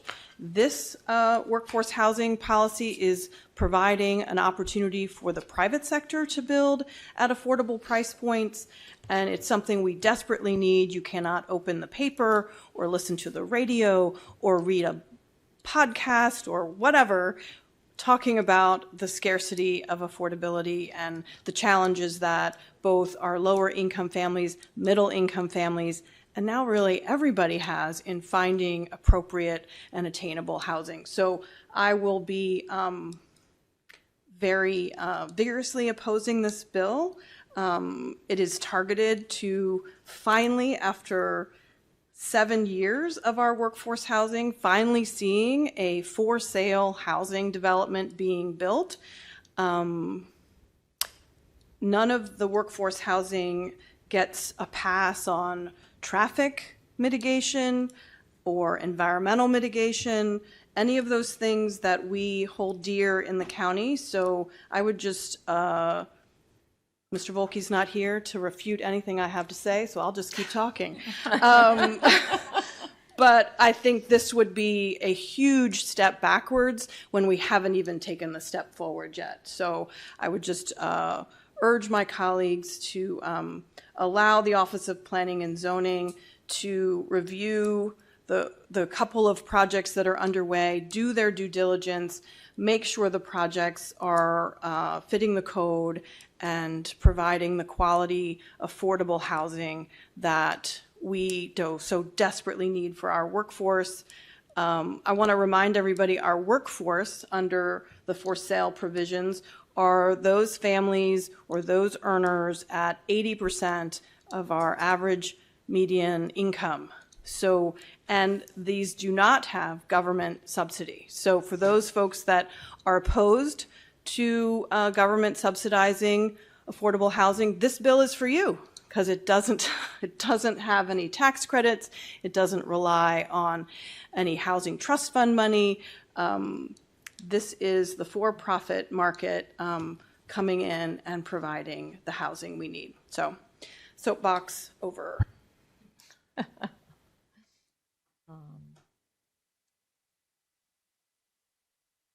And I want to ask Planning and Zoning the question. So if this were to go into place, it does not just impact one project. This would impact all workforce housing projects moving forward that meet these, that would have fallen under this criteria, correct? Right. It seems it would specifically impact workforce housing projects in the R5 district. We do have one that is, the application is in our office under review right now. So because this bill does not seem to have a grandfathering clause, I think it would definitely impact that project. And in the others, for R5 moving forward, it would take that away, so it wouldn't. So, thank you. Yes, I believe they have a couple in the pipeline, and I will have someone from ACDS at the hearing. They couldn't be here today. They're all at meetings about increasing housing. Okay. All right. All right. Any other questions, comments? Yes, Ms. Pickard. For those folks that are opposed to the state preempting our local control of our zoning, this bill is also for you, because we would be actually producing affordability. We wouldn't need the state to reach their hand in and tell us how to do it. Anne Arundel County has been leading on these issues with passing legislation, and now that legislation is actually starting to actually potentially build something. So this would take us all the way back, and you can almost guarantee that the state is going to be able to pass preemptive legislation in the coming years to tell us how to do this, rather than each county looking at their interesting and unique features and creating their own path forward for affordability. I think it is our best defense in this space is a good offense. And Anne Arundel's been leading on it, and we need to allow our own policies to actually work. Thank you. All right. Thank you. Next is Bill 7425, zoning BWI mixed-use overlay area car washes. Mr. Smith, car washes. Yes, ma'am. Thank you, Madam Chair. Just an easy addition of car washes being added to the BWI overlay. I have a question. Why weren't they already allowed? So, unlike obviously our provision of code, if it's not in there, it doesn't exist. And so we did have a slate of activities that were permitted. Apparently, this is one that was not in there. I think I'm not quite sure. We weren't thinking at the time when this overlay was initially created. For me, it was just trying to create additional pathways to create development along that West North Street Road corridor, where there are tons of vehicle traffic going to the airport, or some Department of War facilities that are apparently over there as well, which is that's a whole nother conversation. And so this was to sort of spur some of that development over there. There have been some projects that have been produced over there, housing specifically, but this is to accommodate that and add this additional capability. There is someone who was interested in potentially putting a car wash over there, and I think they were concerned that because it was not in there, that it could not be done. So, Ms. Miller, does OPZ support this? Is this just kind of an oversight? We're fine with it. I don't know there was an oversight. The overlay allows the uses that are in the underlying zoning district, and then probably most importantly, it allowed multifamily housing. That was the original intent of the bill, because this overlay is primarily a very large W1 zoned area, and there was interest in converting some of that office park space to housing. So in addition to those higher density residential uses, the overlay allowed sort of a fairly narrow list of support type uses, like I'm looking at banks, hotels and motels, general offices, restaurants, retail shops, that type of thing. But to include car washes is, that's not an issue in our minds. Okay. Thank you. Any other questions, comments? All right. Next is Bill number 7525, a zoning youth nature immersion program. Ms. Ledbetter. Thank you, Madam Chair. This bill is a result, I've been working with a provider in my district. They currently have a temporary use and an actual use in code does not actually exist for them to be able to convert that temporary use into something more permanent, so that they can continue to serve families. And the hope, obviously, is that, as the nature of childcare and education, parents are looking for different types of options, different types of opportunities for their kids, is that an update to the code along these lines would also potentially allow other providers of this nature to consider opening as well. Did work with OPZ to make sure that we put some left and right lateral limits on this. So it's a conditional use only in RA, RLD, and R1.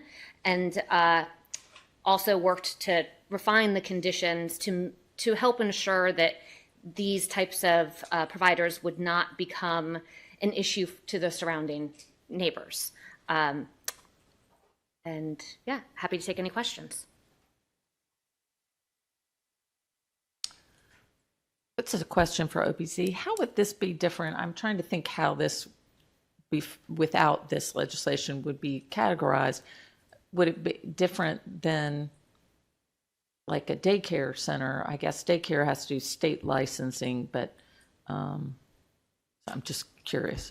Right. That was the issue. We looked at the uses that are allowed in the residential districts now, and there are a few in the code. There's recreational, there's campgrounds, recreational, commercial recreational activities, daycares, but none of them seem to exactly fit this. There was always some either, daycares have specific licensing requirements, and there just wasn't a perfect fit. So that's why in discussing with the sponsor, we decided that maybe the best treatment was just to create a specific dedicated use for this type of, fairly low intensity, sort of passive recreation type of use. Ms. Pickard? Is that what this is meant to be? Like we have our indoor recreation for children, like jump zones and those sorts of places, that this is just in an outdoor nature? It's outdoor in nature and it's educational based. So it's about, and there will be public testimony that will probably do a better job of explaining the nature at the public hearing. But it's about giving kids an opportunity to learn in the natural environment versus inside a classroom. So physical in nature, running. But like for an hour or for an 8-hour period? Like are kids getting educated here all day, every day? Or is this just a thing to do as an extracurricular? Are we getting around education? It can be used for homeschooling enrichment activities. It could be used for one-on-one after school activities. It could be used for group after school activities, that sort of thing. Does that help answer the question? Yeah, if we're going to codify something, I don't know what it means. How is the county liable if if they're not licensed? Is it just like an activity like going to, see the lizards inside at Eco Adventures or wherever? That's what I'm trying to get a sense of. What does this compare to with the outside component? Well, and that raises the question. So this is talking about the zoning. What about licensing for this type of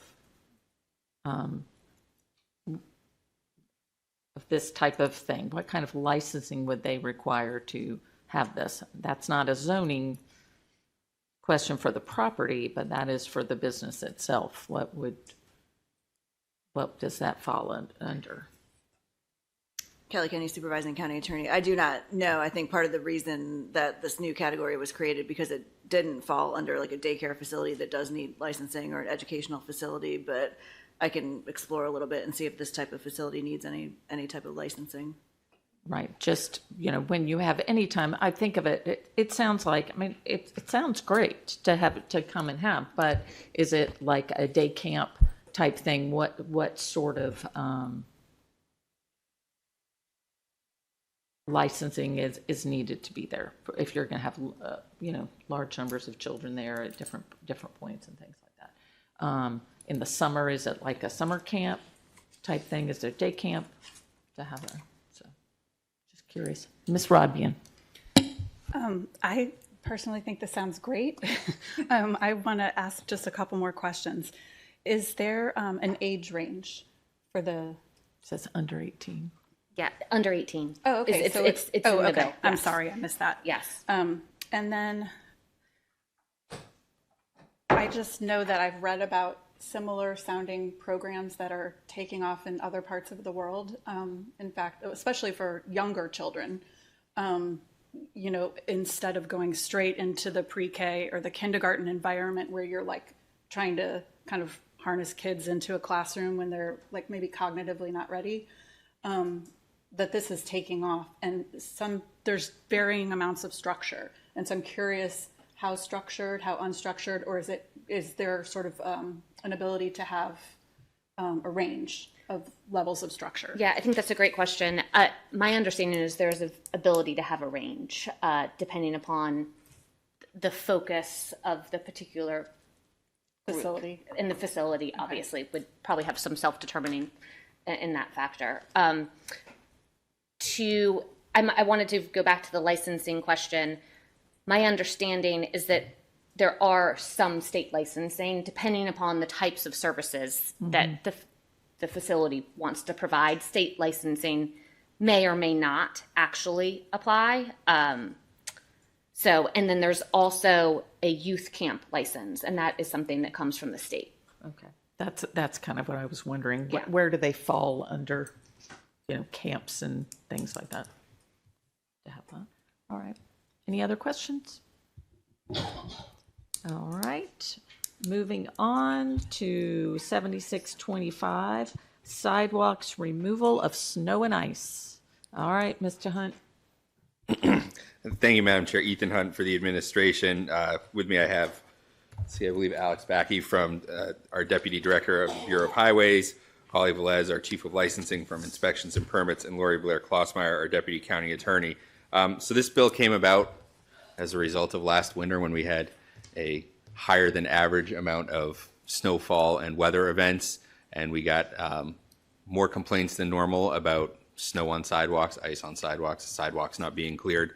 And so currently enforcement for removal of snow and ice from sidewalks lies with the police department, and it's a $10 fine that's complaint driven. So obviously that is not a very effective way of enforcing removal of snow and ice from county sidewalks. So what this bill does, it moves the enforcement from police department to inspections and permits.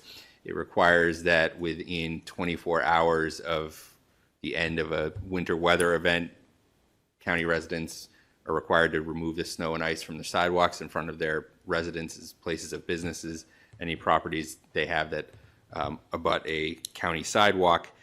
After that 24 hours is up, if someone makes a complaint about snow and ice not being removed, INP will go out and inspect and, post a reminder. And if within 24 more hours the snow and ice still is not removed, the county can remove it and charge the cost of removal to the property owner. There is an exemption for residents 55 and over, and we're happy to answer any questions. Ooh, I have lots. And disabled veterans, sorry. And Yes. disabled residents as well, sorry. Yes, so Okay. I do too. Go for it, Ms. Bickard. Okay. Who, and I'm not being flip, this is serious. The complaints that my office has received has not been about individual neighbors, it's been about the county themselves. Clearing pathways from school to community connectivity. So I appreciate that my neighbor might not be the best at clearing their snow and ice. I can tell you my sidewalk drains, and I have to do that I have to do it over and over again. So I think this is probably on the minds of a lot of people here. If we're gonna hold communities accountable, the county has to be held accountable for the walkways that they're responsible for as well. It was a very frustrating winter for those of us who constituents called. I also don't agree that 55 and over communities should be exempt. I mean, and residents 55 and over. So not a 55 and over community, but if someone. so I'm 53. So in 2 years, I don't have to, come on. I mean, That's if you can't do it yourself, then you should pay someone to do it. We can't have chunks based on age where sidewalks aren't clear. That's a huge liability for HOAs, neighborhoods, and everything else. You've still got to maintain your home, right? Yep. So I don't understand the exemption at 55. I'm sure, were y'all expecting these comments? Because you look like you were. One more over. Holly Velez, Chief of Licensing. I think the exemption was meant not to exclude, but to allow further time in which to clean. I think that was our direction with the exemption. And I just want to add that the exemption is if the resident's 55, but anyone, that would mean it specifies that it has to be everyone in the household, has to be over 55. So if your 18-year-old is living in your house, you're not exempted because there's an 18-year-old resident who could be out there shoveling your walk. So that is in the bill. That it would. Ms. Summer, But still, like, really? I'm not defending 55 and older. I just want to make it clear that it has to be that 85, everyone in that house would have to be. 75? 55? 55. Good Lord. Let the arthritis We can't even set in. retire at 55. Okay, whatever. No. So, Ms. Rodriguez. Just to follow on to Councilmember Pickard's, I don't ordinarily share my mom's age, but she's 82 and she still shovels her own walkway. And I think that 55, I would agree that 55 is, I don't know. That's Certainly open to raising it. especially young. But I also agree with the concept that just because you're older than a certain age doesn't mean you should be, free of responsibility. You should, folks that are, maybe income limited is where we should maybe be looking at, of a certain age and income limited. If you're over a certain age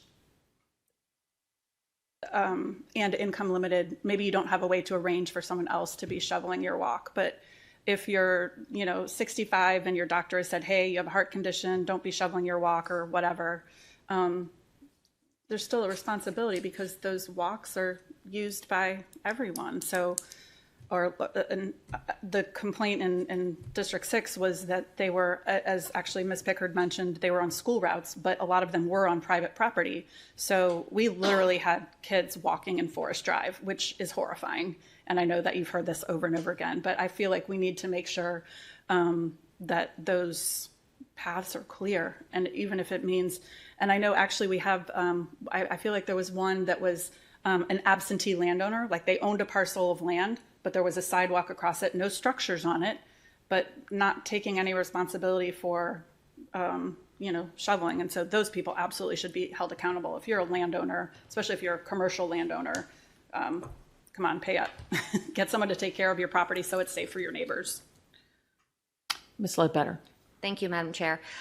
I want to say that I actually agree with Ms. Pickard's comment about the county-owned property, but I also want to add to that list the state as well, particularly around the school routes. I know in my district I have 3 different school clusters that are off of state highways, and those sidewalks are often, they're not school property, they're state property, and heard from a lot of constituents this past winter about the state not doing their part to get those sidewalks cleared. Kids were walking back to school on icy sidewalks. So just want to add that kind of to the pile there. I do think increasing the time limit, I'm very supportive of that. As it is right now, 6 hours, that is not enough ample time. Oftentimes, we can get a snow event, a weather event that begins while someone has already left for work. And 6 hours may not be enough time for them to even get home from work safely to get out there and get their shoveling done. So I think definitely I'm very supportive of the idea of expanding that. I also want to touch on the point about the 18-year-olds or someone younger living in the house if you're 55. I think one question that comes up in my mind is, so you have 2 people, maybe they're 56 and 57, for example, or whatever these ages may end up moving to if you end up wanting to raise it. And maybe there are people who reside in the home, but they're possibly college aged, military aged. Maybe they're away on, guard duty or whatever that might be. Just because they reside in the house part of the year, are they necessarily residing there when the snow event happens?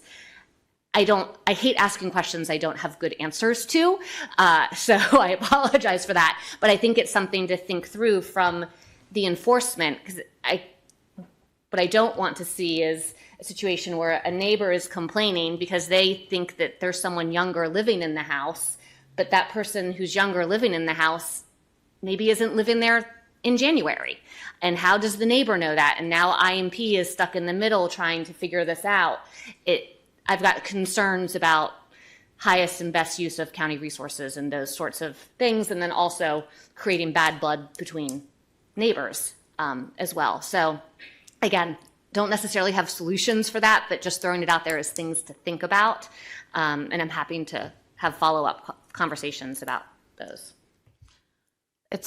So currently, where do complaints come in? I don't think most people think of calling the police to report if a sidewalk's not there. So where are y'all getting the complaints? Is it just through Quick Fix? Through CECS is where we get them. I'm sure Highways and IMP probably get some too.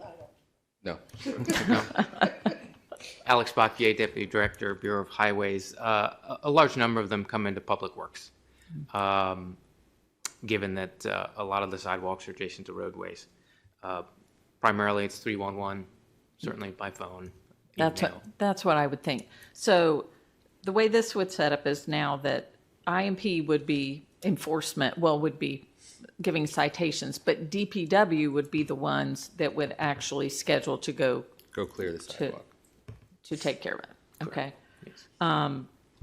And, you know, I appreciate this. We are all getting complaints. I echo what my colleagues have said. A lot of the complaints we receive are because county, sidewalks are not covered, or community associations are not, plowing the common sidewalks that they should, especially to bus stops, or commercial properties are not doing.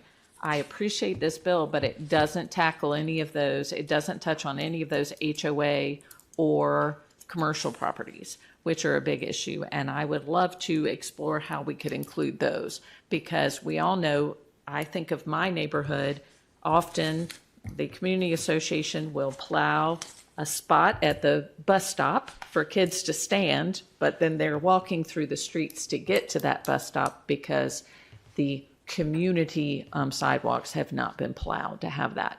And is there a way, same thing for at our apartment complexes? And It does apply to commercial properties. It does have them Yeah. there, okay, to have all that. Ms. Pickard? Does it apply to private roads? Yes. It applies to private roads. Okay, someone asked me that question. So is DPW adequately staffed to come in and shovel people's sidewalks when the homeowner can't do it? Alex Bacquier, Public Works. We are working with purchasing to essentially put out a new solicitation for contract support to meet this need. Will that solicitation include all the new shared use paths and sidewalks between neighborhoods and schools? It's an evolving process, let me say. Oh, good. This would be a pilot year, but we, as you mentioned, are an owner and a budding property owner that would be subject to, potentially this new legislation. So the Department of Public Works is positioning itself to be able to clear, say, a piece of sidewalk that is in front of a floodplain. Technically would fall to the Department of Public Works. There were probably more than 150 different locations that would have to be mobilized to with equipment and cleared in a short piece and then moved to another location. The department doesn't currently have the resources to do that and manage the snow removal on roadways. So our strategy is to essentially create a contract in order to allow us to meet that need. Separately from this legislation, we are looking at also providing snow removal on a portion of side use paths, those that we would call side paths, and those that are adjacent to our roadways. A good example might be Medical Parkway or Housley Road, or a number of locations where we would have not only sidewalk, but another side of the road might have a 10-foot wide asphalt shared use path. So we're looking to also utilize contract forces to allow us to concurrently, while we're focused on roadways, also do some additional clearing on pathways. So we're working in that direction. It will likely take us a couple of years to get where you would like us to be. I can't say that we will be there 100% in this upcoming season, but we are trying to be there. I appreciate that, as there's about $1 billion worth of school construction going on in District 2. 4 of those schools are built with all of that shared use path. If we nestle our schools inside communities with neighborhoods with the opportunity for walkability. And if we're going to get people out of their cars and stop driving Johnny to school, I don't drive my kid to school, by the way, he has to walk. But he walked over ice, and it's very dangerous, even along a residential Grover Road to the new high school with a shared use path. It's dangerous. But if we want our kids to have a safe pedestrian path to school, when we put in these shared use paths, we need to plan as a county to maintain them for that safety and the funding that goes along with it and an operating expense. We've got 3 more schools to build, and if we're if we don't do this, we're just going to exacerbate the traffic around all of our schools, and parents are going to not feel like there's a safe path, and they're going to keep driving their kids to school, which is going to make all those other 70% of our households that don't have K-12 students angry. I mean, it's just a vicious cycle. So I guess I've gotten my point across, right? Yes, ma'am. Maintain our shared use paths, and if we could trim the weeds, that would help too. Ms. Ledbetter. Thank you, Madam Chair. Sitting here thinking about the timeline, and I'm certainly, I'm not trying to advocate that I think the timeline should be longer than 24 hours, but I am, to Ms. Rodvian's point, as I was sitting here thinking about the folks who may be in a position, whether it's age or disability or just physicality, maybe it's because they're traveling and they need to hire someone. But I'm thinking about for some of our bigger storms where if someone is hiring a service, is 24 hours enough time for someone who maybe is queued up behind other clients for their service to be able to get there? And I want to be careful because I'm not necessarily advocating that I think there should be more time. I'm more thinking about in those unique circumstances, you know, when we do get those very big storms, that it takes a tremendous amount of resources for folks, you know, whether it's the teenager that is in the neighborhood offering to shovel sidewalks for elderly and disabled neighbors, or whether it's the professional contractor who is trying to balance a long list of clients and everything's taking longer because instead of removing 2 inches of snow, they're removing 12 inches of snow. My question is, have we thought about mitigating factors like that? Ally Velez, Chief of Licensing. I believe they're allowed 24 hours to clear. The only time we would address it is if a complaint comes in. So if no complaint, they still have time to clear. However, if we go out based on a complaint after 24 hours, they have a whole nother 24 hours. But if they have someone, you know, in line to, I'm sure they have a verification or something that they could prove. Look, I've called the snow removal service. They've got everybody else in the county that they're trying to clear. I mean, I think we would have some reasonable accommodations during a large snow event where everybody is trying to clear the snow out of their driveways that the county has just put back in when they plow the roads. I mean, we all face these issues. I think it's something that we can address administratively. Okay. And I think my only pushback, I liked that makes sense to me. I think my only pushback would be, is that in the case of, you know, the teenager that is shoveling for neighbors, maybe it's not even for money, it might just be out of the goodness of their heart. You might not have a verification to show. It's just, you know, I've been trying to call Johnny to get Johnny over, or Sally, or, you know, whoever that might be. So I just think it's important to keep that in mind as well. I just want to make sure we're thinking these things through. Thank you. Ms. Rodvian. Thank you. She actually, Councilmember Ledbetter touched on my point, which is I feel like you probably can just use good judgment in making calls about when to find people, when it's appropriate to find people, and, you know, circumstances are going to be so different for every storm. You know, sometimes it's, I don't even need to explain, you know that. I guess on that topic, and I think this maybe is going back to what Councilmember Pickard was mentioning about routes to school. I'm wondering if not necessarily within the legislative or within the legislation, but maybe internally that be prioritized in terms of, you know, when the county needs to sort of step in and take care of whatever the property owner, private, you know, residential, whatever, just for the sake of, we know young people just don't have as good judgment as adults do because their brains are not, you know, fully developed. And, you know, obviously we have vulnerable road or, you know, sidewalk users at all age ranges, but I think young people, especially because their judgment can be, you know, distracted, you know, not thinking about, hey, if I'm, you know, walking to school on this giant heap of snow that's actually kind of dangerous because I could fall into the road and get hit by a car, whereas an adult would probably, you know, choose a safer path. But so I was just saying, like, internally prioritizing the like paths that are between kids or within whatever the radius is to schools. Yeah, the walking radius to school.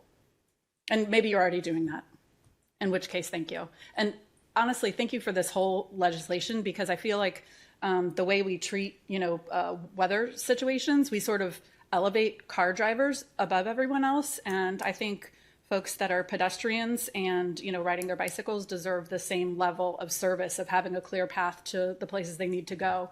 So I appreciate that you guys are putting this out there. And I would add, I love hearing that y'all are looking to expand on that, because I am very sympathetic to DPW when it comes to snow removal and everything that goes on, and all the complaints that come in. We have thousands and thousands of roads and sidewalks, and we can't get to them all, but it is a consistent complaint that we get from people about sidewalks, especially to schools. And I believe there would be huge public support for investing more in that, and, you know, setting up more contractors to help clear those walkways. And even though this legislation is not specifically to the county-owned properties, I think this is great that we're having this public conversation about that to put out to people, because I think people would be behind that. They get irritated in their neighborhoods when their neighbor, that one neighbor who never shovels their walk, and they get irritated with the county when that, you know, there's nothing done around that. One thing that did come up that I think we need to look at, Mr. Hunt, when we look at this, is that I think there is a requirement for ADA about how much of a sidewalk has to be cleared to have that, and we might want to include that in this. That's something that our analysts came up as they were looking at it. So to make sure that if there is a minimum requirement that must be, so that it's not just a tiny little footpath for people that's cleared, but actually enough space for people to go down. So, Ms. Robian. Thank you. This is one last just comment. I want to acknowledge that you guys, I know you're in a really difficult position when it comes to, you know, climate change and the weather irregularity. You know, we have one, so I know that makes, especially, you know, dealing and getting contractors can make it very challenging. You have a winter with 0 snow, and then the next one you have all these crazy storms that are putting ice everywhere. So I just wanted to acknowledge that. I know you're not in the easiest position when it comes to managing this. So, all right. Thank you all very much. And next is Bill number 7725, and this is pay plans with the police department.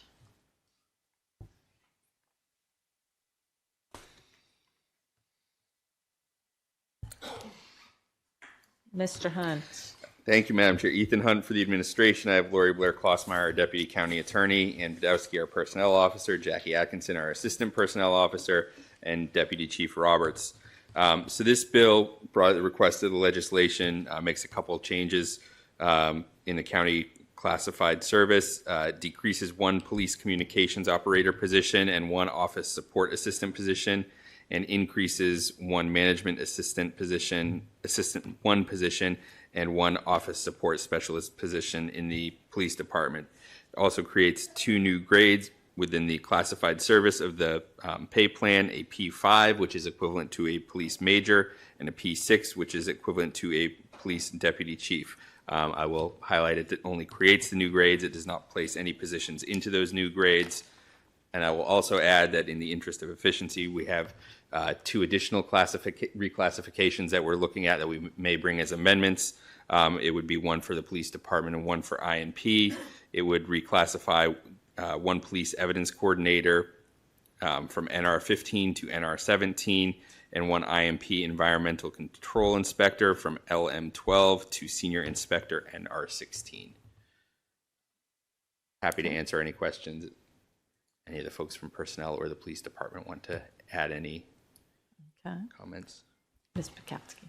Ann Badowski, Personnel Officer. I just want to remind you that these reclassifications and grade reallocations come before you when the movement is greater than 10%, which was an outcome of Bill 424. So there are some things we're able to do when studies are brought to our class and comp team to review from departments that are administrative and reported to you quarterly. But these are ones that are greater than 10% when those reclassification studies require it. We are before you. And on the pay plan piece, I would just note for you that this is something that is has existed before. These pay scales, they have just been when the pay scales became, when the positions became exempt, they moved to the exempt scale, and now we are creating them to put them back into merit status. All right. Any questions? No comments? Y'all have had to sit here for a while and we don't have anything to ask you. So we're good. So thank you very much. I think that's it.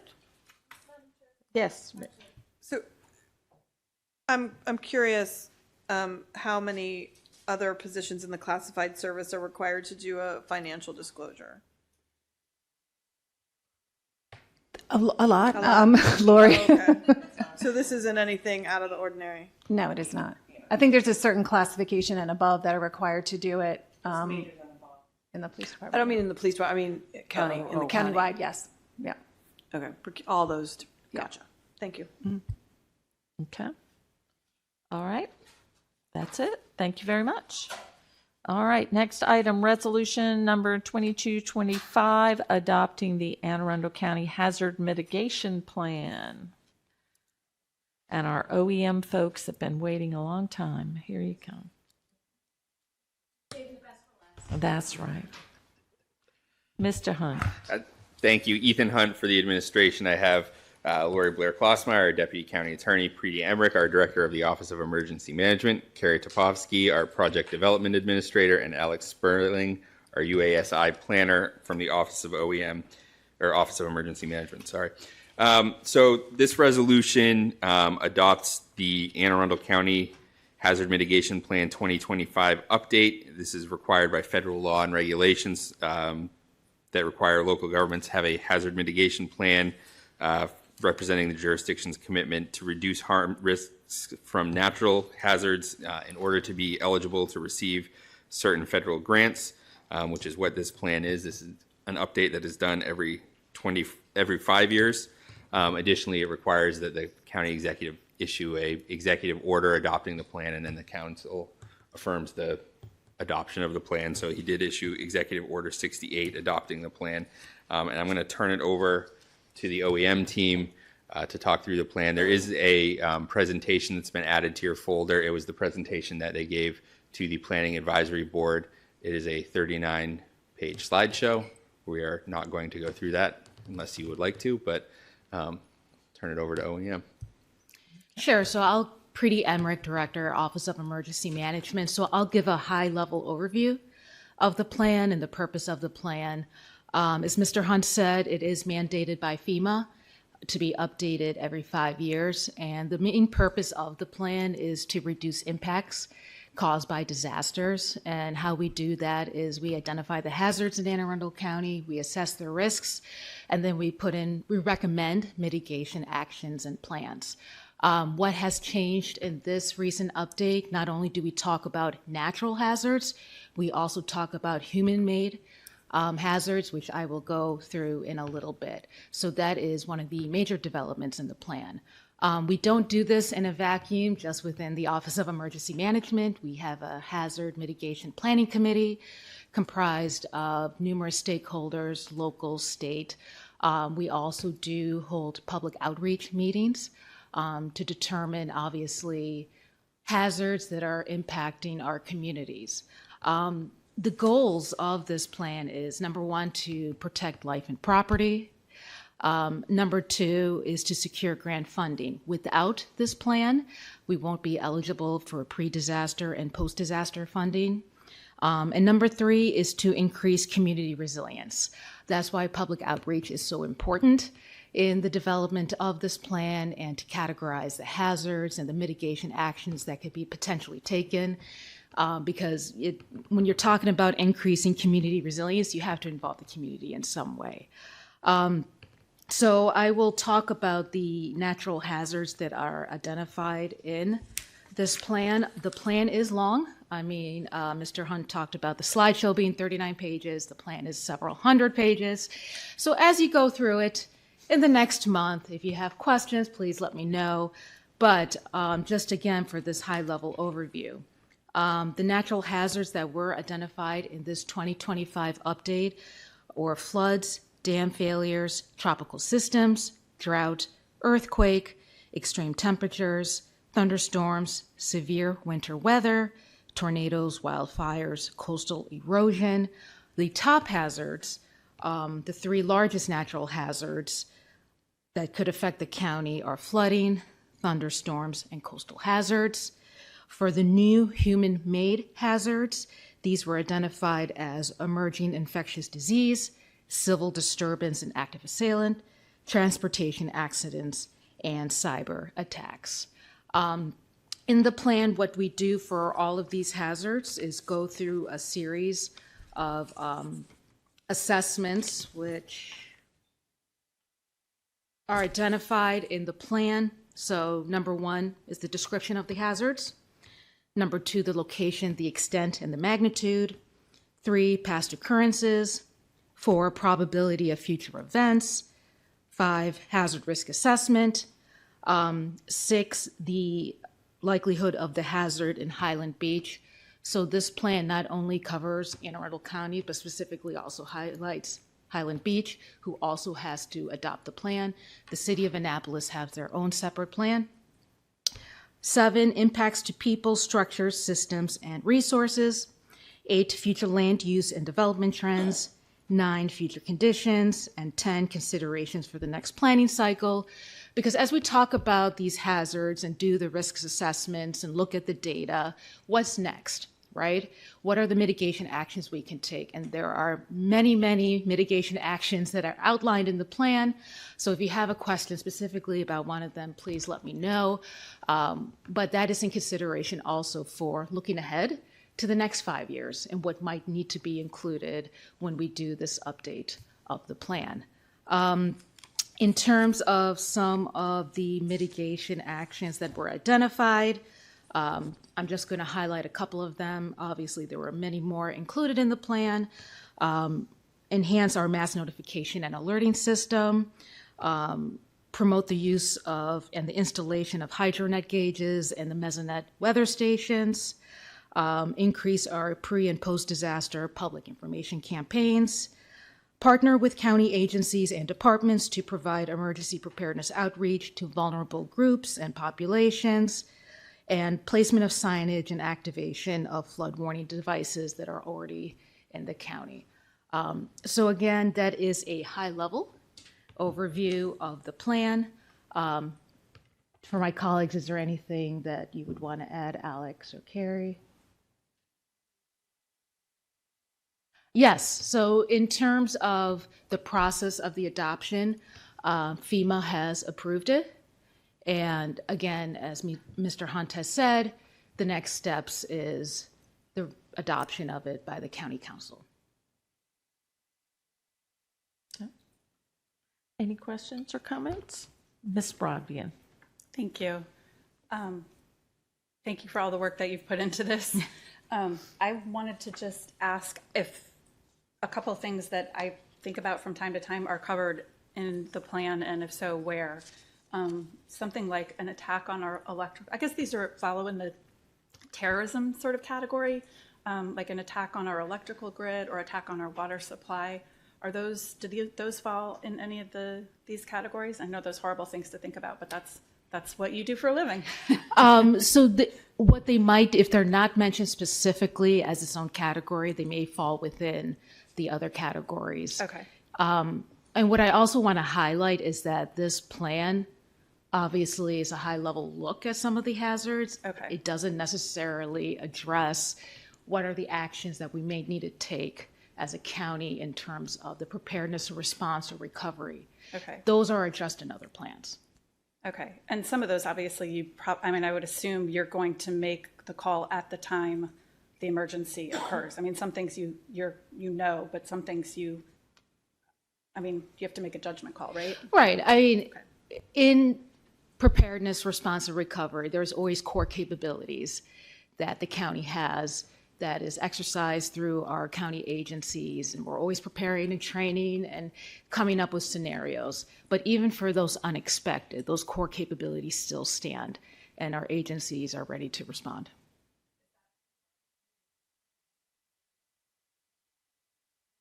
Yeah. Yeah, we call them emergency support functions. Okay. Anything else? All right, that's it. Yes, ma'am. Last thing I want to add, the Planning Advisory Board did also approve recommendation of the plan with some further considerations for the next update. Okay, super. Thank you very much.